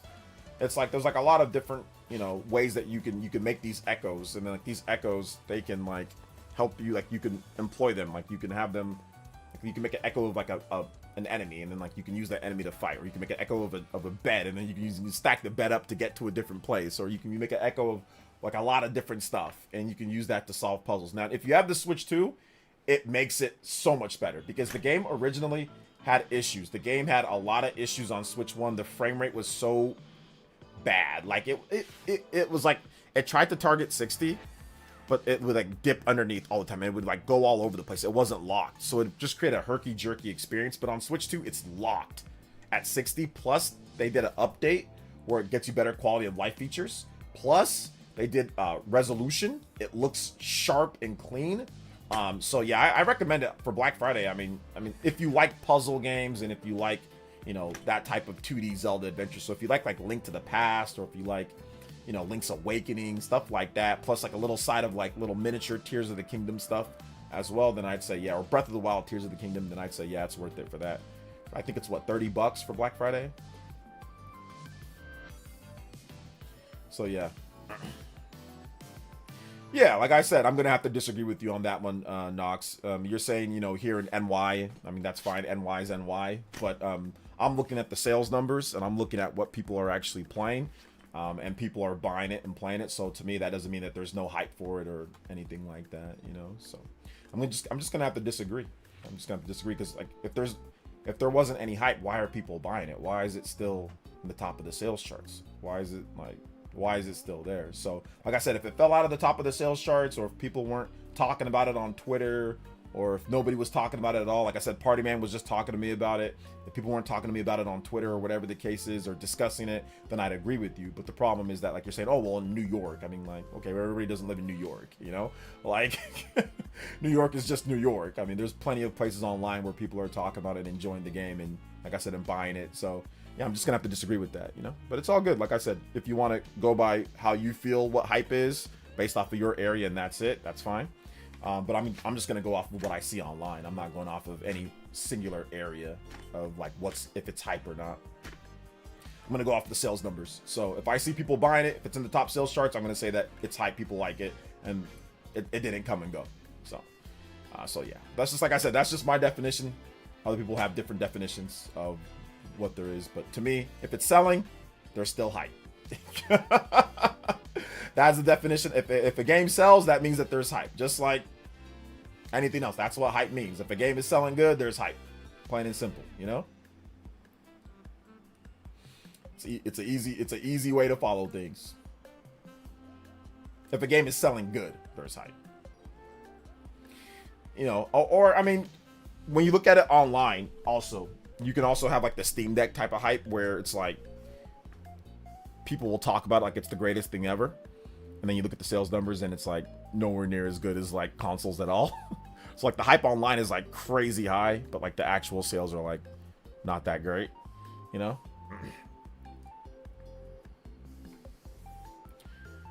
Let's see here. Is the Switch 2 Pro Controller worth getting one if I own a Switch 1? No. And the reason why, well, it is and it isn't. If you've got disposable income, it is. If you don't have disposable income, it's not, you know? So yeah. Yeah, I'm not ego tripping, man. I thought I was being pretty nice and whatever to you, but you know, I didn't think I was ego tripping. I didn't get upset with what you were saying. I was just disagreeing because I was going over facts. But if you feel that I was ego tripping or if I was being combative when I was simply just responding to you, next time I won't respond. Next time I'll just let you say whatever you say and I'll just be like, all right, cool. I won't actually give you my honest opinion and I won't give you my insight on what I think based off of sales or what I think based off of what I've seen. I won't do that next time, all right? So that's how I know if you want to be sensitive about it, Levi, even though I didn't. I was trying to give you my personal honest opinion on it. But if you want to be sensitive about it and if you want to get angry about it or if you want to say that I'm ego tripping or you want to get mad even though I didn't say that about you, that's fine. You can do that too. If you don't want to come back, that's also fine too, man. I don't really care, but it's all good. If I disagree with something, man, I disagree with something. It ain't that big of a deal. Like, it's not. I just disagree with you saying, oh, just New York. I just said, hey, look, I don't look at it as just New York. I look at it as online. I look at it as, you know, different stuff. I'm not trying to ego trip you. I'm not trying to be combative. I'm just telling you that I think that that's not how I look at whether it came and went based off of how you feel in New York. I'm not trying to be combative. I'm just trying to have a stream where somebody talks and I answer them. And if I see something that I think is wrong or that I think is not true, then I will disagree with it. That's how it works. Now, once again, we don't have to agree. We don't have to, but we don't have to start trying to throw insults and start to throw stuff like, oh, he's ego tripping. Like, for what? I didn't yell at you. You didn't get timed out. You didn't get banned. Nobody said that you can't say what you want to say. What are you getting angry for? What are you getting upset for? It's just talking about Hyrule Warriors, bro. Like, it ain't that big of a deal. And I even said, hey, you can think what you want. You can feel how you want to feel, but I'm going to base it off of this. I just want to give you guys the right information. That's it. When I see a game selling number 3 on the eShop charts, I don't think it came and went. When I see people still telling me about it and talking to me about it, I don't think it came and went. That's all I'm trying to say. That's it. I don't know how it is in New York. I don't base things off of singular states or singular cities. You know, some cities, some things sell really well. Some other cities, some don't. If you go to South Dakota, I don't think there's any hype for even Tears of the Kingdom in South Dakota. You know, or if you go to North Dakota, I don't think there's much hype for Breath of the Wild in North Dakota. Or if you go to, you know,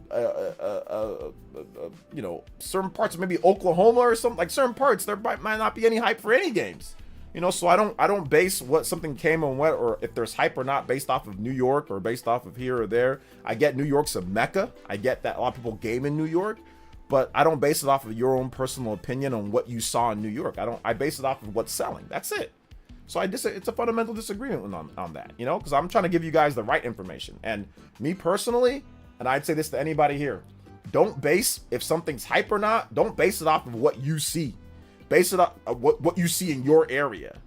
Base it off of what the actual facts are. So if you see that it's selling, oh, okay, well, maybe it's not as banging here, but it's busting or it's banging somewhere else. So things are good. You know what I'm saying? Like, base it off of that. It's the same reason why we get people that say Switch 2's not selling, because they go to a store and they see that there's stacks of Switch 2s. Heck, I go to my Walmart all the time and there's stacks of Switch 2s there, but I know that other people are buying it in other places. You know what I'm saying? So that's all it was, man. It wasn't an ego trip or anything like that, or you know, or anything, or even when I'm wrong, but I'm not wrong, but it's all good, man. Base it off of whatever you like, dude. Let's see, New Yorkers thinking that the entire world. I mean, I know New Yorkers have a little bit of that attitude, so I think that's really what it is from Levi, you know, overall. So next time I won't respond to him if he comes back. I don't think he will, but if he does come back, I'll just say, all right, man, cool, you're right, cool, that's it. And I'll just move on, because he's a bit sensitive when it comes to people disagreeing with his opinion. So at least in this sense, but I wasn't yelling at him or nothing. So yeah, there isn't many games that would benefit from back buttons on the Switch 2 Pro controller at the moment. No, but what you can use the back controller for, the back buttons for, you can use the back buttons for easier access to things, so you can easily swap stuff. So for example, Donkey Kong Bonanza, putting the D-pad on here to easily swap Bonanza powers is so much better than having to actually swap them yourself. So if you use the back buttons for that, it makes it so much easier and better to play. A game like Xenoblade Chronicles X, You can put the actual like the you know, the blade like for picking arts.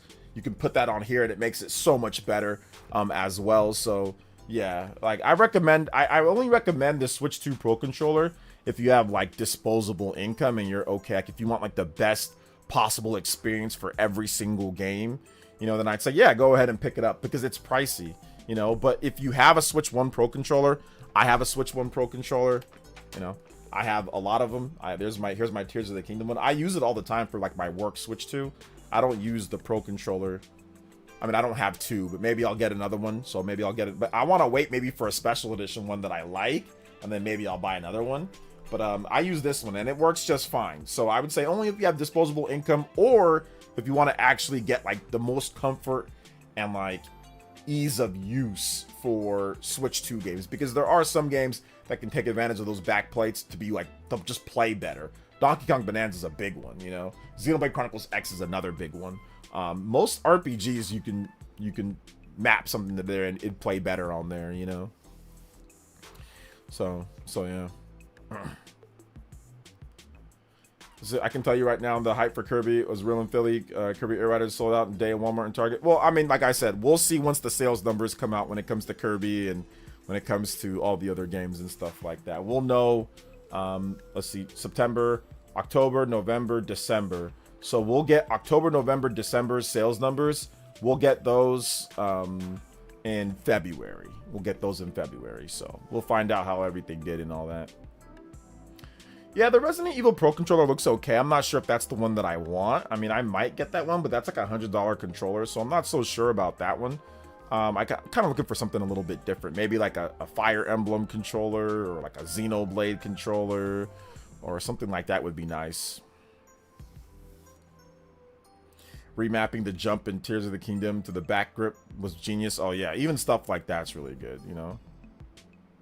Says word up. Yeah, thanks. Yeah.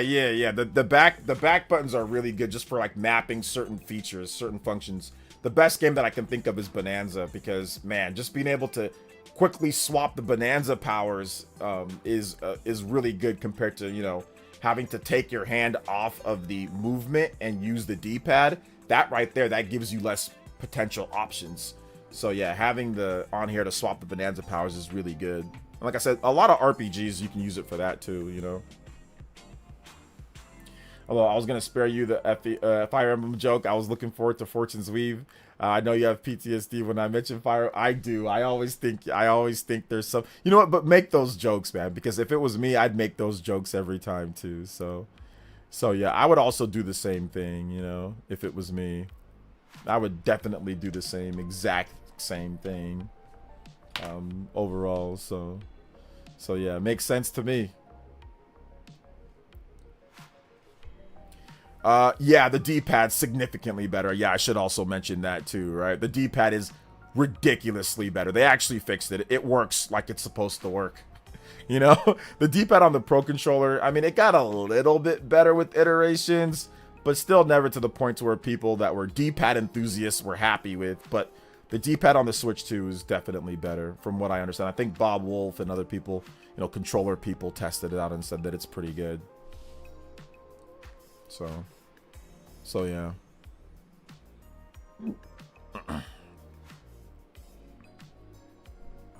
Hope Nintendo makes other Smash Bros. Pro controller.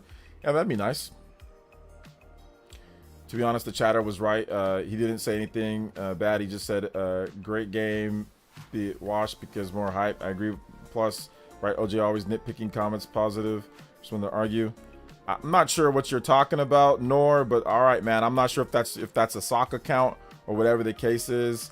I never said that he said anything bad, and this whole stream is nitpicking comments and about responding to people. But let me know if you're sensitive and you don't want me to respond to your comment enough, I'll do that. But I mean, like, if you don't want me to give you my honest opinion on your comment because you're sensitive about things, let me know, and I'll back off on doing that. I'll back off. So yeah, but I wasn't really trying to nitpick. I was simply just trying to tell him the truth, and this is what I felt was the truth. You don't have a came and went because when a game is number 3 on the eShop sales charts, and when it's in the top Amazon sales charts, and when it's in the top Famitsu sales charts, like when it's still charting and selling, That's not a came and went. It's not like there wasn't hype and there wasn't people buying and playing the game. That's all I was trying to say. Like, I don't base things off of regional New York. I don't base things off of regional stuff. That doesn't make any sense to base it off of regional. You know, like most people don't live in New York. Most people live in other parts of the world outside of New York. So I don't base off of if it came and went or hype or not based off that. And I think that's a logical thing to think. So that's all I was doing. He made a comment. I responded to it. He countered in saying no. And I said, no, this is what I think. So I'm just going off of what I think is the truth. That's just my opinion once again. So I don't think it was a nitpick too much, but if you think so, that's fine too. I don't think, I don't think you've commented all stream. Not all of a sudden you got something to say. You haven't asked me a single question. I don't think you've commented all stream until now. Now you got something to say. Let me check. Yeah, like you ain't commented. I'm looking through here. You ain't commented all stream. This is your first comment. Now you got something to say, brother. You can't even say hi before you out here capping for someone else. You can't even say what up, bruh. So, I mean, I don't think you're the last person that needs to be talking right now. You can't even say, yo, what up, OJ? So don't talk about nitpicking. You ain't saying the whole thing till now. You ain't say a single thing till now, fam. You still make girlfriend jokes. So it's only fair. Yeah, that's true. I do. Costco sells cheaper Switch accessories. Maybe the RE controls will be cheaper there. Yeah, maybe. I got a Costco membership too, so maybe I need to check that out. That might be a sock account, man. I think that's a sock account, but I mean, who knows? It might be Levi's sock account. Dude, they say a single thing till now. All of a sudden, we're 2 hours and 37 minutes in. Now he got something to say. Now he got. That sounds like a sock account to me, fam. Nor, just be honest, bro. You sock account. It's all good. I ain't gonna ban you, bro. I ain't gonna ban you or nothing. But come on now, man. You ain't saying nothing all stream. Now you got something to say. See, first they claim Switch 2 is under stock. Now they say it's proven it's not under stock. They moved the goalpost. Not son. It's ridiculous. I think you're a bit behind on the stream though, Face Sky. But yeah. The person described OJ to a T, so perfect. Okay, now we got. Okay, now we definitely got sock accounts. We got more people coming here out of nowhere. You know what I'm saying? Now we got sock accounts. Nobody making no comments. All of a sudden, not all of a sudden, you guys got something to say. Y'all ain't been here all stream, bro. Y'all need to chill. Y'all need to chill. So yeah. I'm not even rattled or even triggered. Nobody's even rattled or triggered about anything. I simply disagreed with what he said. Nobody yelled at him. Nobody got timed out. Nobody got banned. You guys use words like rattled and triggered when you're wrong on something and you get mad because somebody told you that you're wrong. Because you guys, I don't know, you guys are a bit, I would say stubborn. I'm not sure what the thing is. But some of y'all get mad when you're wrong on something. And it's okay. You're wrong. Hyrule Warriors, it's selling good. It's still selling. People are still liking it. The hype is still there. People are buying. It's number 3 on the eShop. So it's like, it's okay. You're wrong. And it's fine. It's no big deal. But I guess that's the next thing to do. Say that I'm rattled or triggered because I said that somebody was wrong in the stream. He didn't get timed out. He didn't get banned. How is somebody rattled or triggered? Based off of what? That's just the coat. That's just the coat for being wrong. That's just a complete coat. And it's okay. And it's all right. I know it's sock accounts though. That's the thing that people do to streamers. Like when they get upset that they got called out for being wrong, because I don't think that person knew that Hyrule Warriors was number 3. Or when people disagree with them, they start saying, oh, you're just triggered. You're just, I'm observant. What are you talking about? I'm observant. I'm giving you guys the facts. Everything that I said was factual, right? Everything I said was factual. It wasn't based off my emotions. I gave you guys the sales numbers in terms of like the sales positioning. I told you guys that it's still charting on Amazon, which it is. I told you guys that it's still charted. I gave you guys all the facts. So if you don't like the facts, then my bad, man. Let's see here. Simeon Corn with the $2 says people love the feel good comments. OJ, many sheeps. Yeah, it's all good. It's all good. Shout outs. Thank you so much, Simeon Corn. I appreciate the 2, brother. Appreciate it. Yeah, like I said, I know, like, all you gotta do is click on their account. Like, I can click on their account and I can see how much they've spoken. There's no way that they come into a stream and start talking 2 hours and 44 minutes, 2 hours and 30 minutes into the stream. It's definitely the same guy that just got salty because, because got salty because I said he was wrong, you know, and I gave him facts why he was wrong. So it's all good. Any speculation for 2026 games? I've had a little bit of speculation, but we'll see what happens, you know. Music request, Mega Man 7, Junkman stage. All right, I got you, brother. Mega Man 7. Mega Man 7, Junkman. All right, shout out to Junkman. He's dope. How you gonna talk ish when you lost, bro? I mean, like I said, it's all good, bro. It's all good. Like, listen, if y'all want me to, I can be the other way too. All right, fine. There's no more hype. Ignore the top sales on Amazon. Ignore the top sales on the eShop charts. Ignore the top number 3. You know, ignore all that. You know, there's no hype in New York. It's not doing well. It's this and that. So just there you go. So if that's what some of you guys want me to do, there you go. I was wrong on that one, guys. All that stuff that I said, it doesn't matter. What happens in New York, that's what happened. There's no hype. There you go. We don't gotta look at facts here. So those people that are upset saying that I'm like that, there you go. That's what you guys wanted. You got it. All right. So y'all don't gotta troll the stream no more. You guys got what you wanted. All right, my ninjas have Nintendo stores packed. Yes, I went to the Nintendo store in San Francisco, and it's fantastic, man. It's really good. It's really good. I enjoyed Age of Imprisonment. Barely touched the surface. Hope to get back to ZA. Would finish it. I got it. I'm glad I finished ZA, man, because ZA would have been an issue for me if I didn't finish ZA, man. It would have definitely been an issue. When it comes down to that, man, it would have been an issue for me. For sure would have been an issue. Because, oh, man. Bro, New Yorkers are crazy about it. Bro, I'm telling you. I'm telling you, man. So, yeah, I'm looking, like I said, I'm looking on the charts. So, in terms of Switch 2 games, you know, games by itself for Switch 2, Amazon 1, 2, 3, 4, 5, 6, sixth best. And it's not on sale, obviously. Like, there's Metroid Prime is moving up the charts and stuff like that. But 6th best game itself, 9th on the charts. So top 10 for Switch 2 on Amazon. Number 3 on the eShop. So yeah, there you go. Just so I can give you guys the accurate information. But came and went.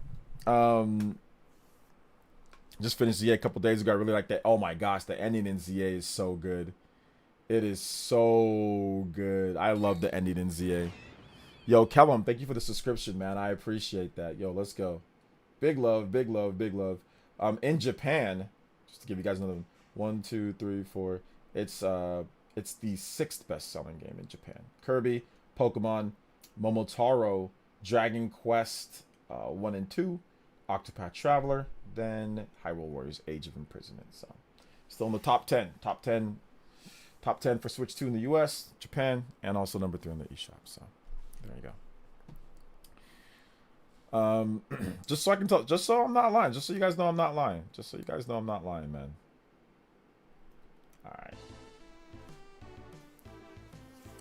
right. Let's see here. Pokemon All Vibes, very little substance. No.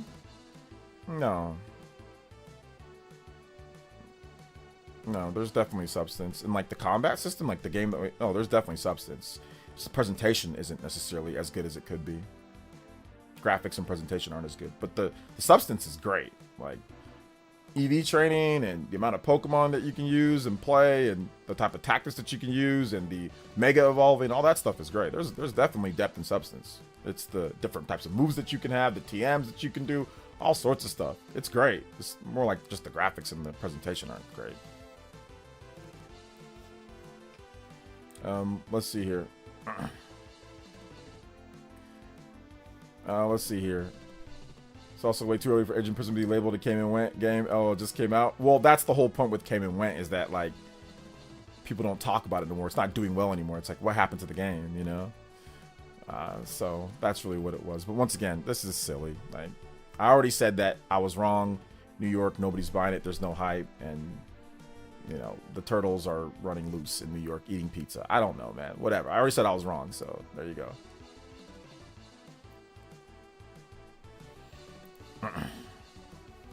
Substance means depth. That's what substance means. Substance means like the game has like a lot of like depth. There's a lot of stuff that you can do in the game in terms of how to maneuver, how to battle, strategy. That's what makes substance. So Pokemon has substance in spades. The problem is the presentation. That's the problem. But the substance is there. Like Pokemon Scarlet and Violet has crazy amounts. It's oozing with substance. Pokemon's Legends ZA, great substance. There's even multiplayer, which puts it a notch above Pokemon Legends Arceus because there is no multiplayer there. So you can actually use some of that sauce in competitive battling. So yeah, there's great substance. The problem is the presentation.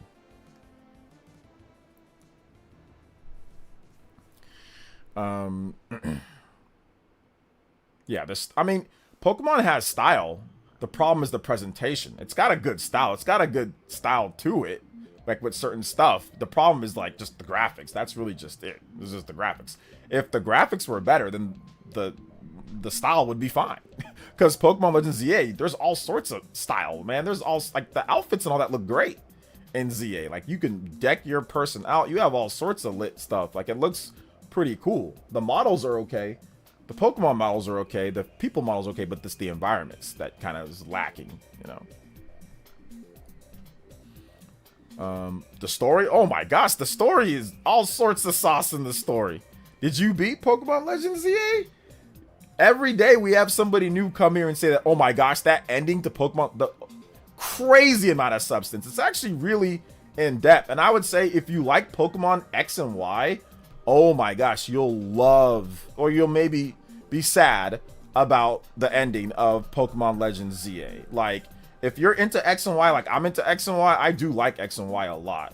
There's great links to it. They have links to Pokemon Legends Arceus. Like, there's great little Easter eggs and all sorts of little story stuff. If you go to like the museum, you can like see little things that tie it back to Arceus. That obviously X and Y. It's like pretty much like a follow-up to that game. And there's all sorts of little things that create a really good vibe. You know what I'm saying? Create a really good, you know, substance to the story. It's better than what you would think that it would be. It just takes a little bit of time to get going so you really realize what's happening. But once you realize why they're doing a ZA Battle Royale, why you're actually doing what you're doing, why you're in this hotel, why you have to run this team, why Mega Evolution is happening, what's going on with Prism Tower, what's going on with AZ, that stuff, there's plenty. Oh my gosh, there's substance in spades, bro. Like, I think you don't really know Pokemon X and Y, Felipe, or you're just trolling, or you haven't beat the game. But I mean, the ending sequence is easily one of the best ending sequences for a Pokemon game by far. Like, it's right up there with Pokemon, you know, with Pokemon Scarlet and Violet. Like Area Zero, that was great. But this one's right up there with that. Once again, it's just graphics. I mean, if the graphics were good, you wouldn't even be saying any of this. Like, I doubt you'd be even mention you'd be saying Pokemon is great, or you'd be complaining about something else. But I guarantee you, if the graphics were good, you wouldn't be. It can have the exact same story, the exact same combat, the exact same gameplay, but if the graphics were good, you wouldn't be saying this. You would not be saying that the story has no sub. You wouldn't be saying this. I don't think so. Let's see here. You don't care about cool stuff happening or reference, but it doesn't matter. I know it doesn't matter because you don't know, and that's okay. You know, that's okay. You don't know the story. You don't know what's going on. I think you're just talking, so that's okay too. I like X and Y as well. Yeah.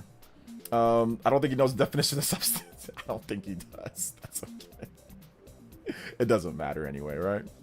New Metroid game probably depends on whether you like FPS or not. If you love it or hate it.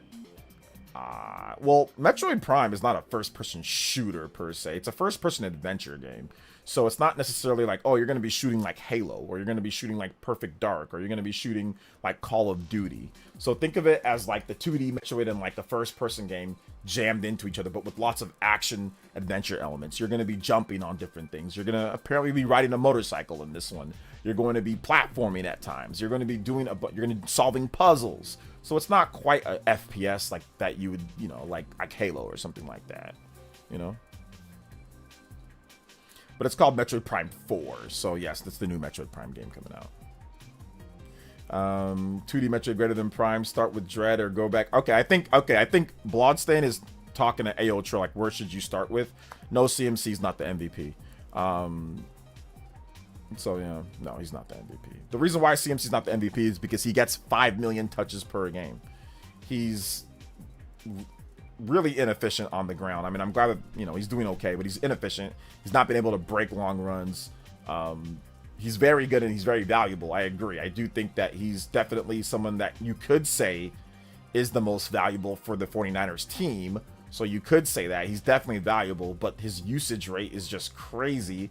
I do think that if they gave other people some carries like Garendo or like Brian Robinson more, I think that you could get somewhat similar production from, or more production from the running game, at least, like longer runs, especially if they used Garendo, but they just give the ball to CMC 24/7. So no, I don't think he's MVP. I think that he's definitely up there. I think Matthew Stafford is MVP. I think Matthew Stafford is MVP. He is playing at a level that is just unreal, you know, and he's being super efficient. It's not like he's throwing the ball like 90 times a game. So he's getting touchdowns when he needs them.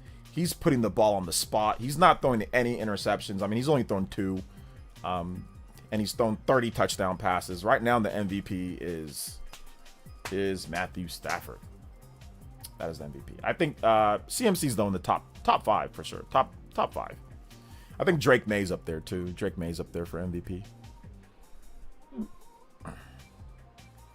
Gibbs is a really good running back. I don't think he's MVP though. I think it's pretty clear that it's Matthew Stafford right now.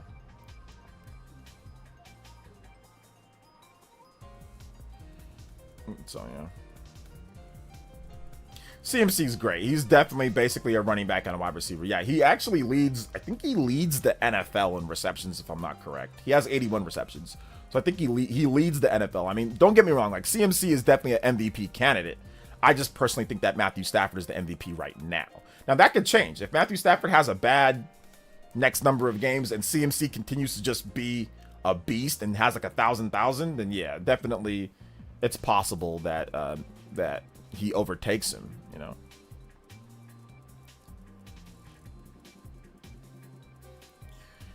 So yeah. Let's see, the clothing sections. I don't know. That was some of the best clothing, the best clothing customization that I've seen in a Pokemon game. I can't think of another game that I felt was better with clothing customization than Pokemon Legends ZA. There are 3 Pokemon you'll never find in the city that you'll need to trade items with. Okay, yeah, Surplus, Caesar. I'm gonna keep that in mind, OJ. They're not on Wild Zones, yeah. Gotta get those Pokemon. Trade them up. With the internet, though, it's easier than ever to find people that have those Pokemon, and they'll give them to you if you have friends.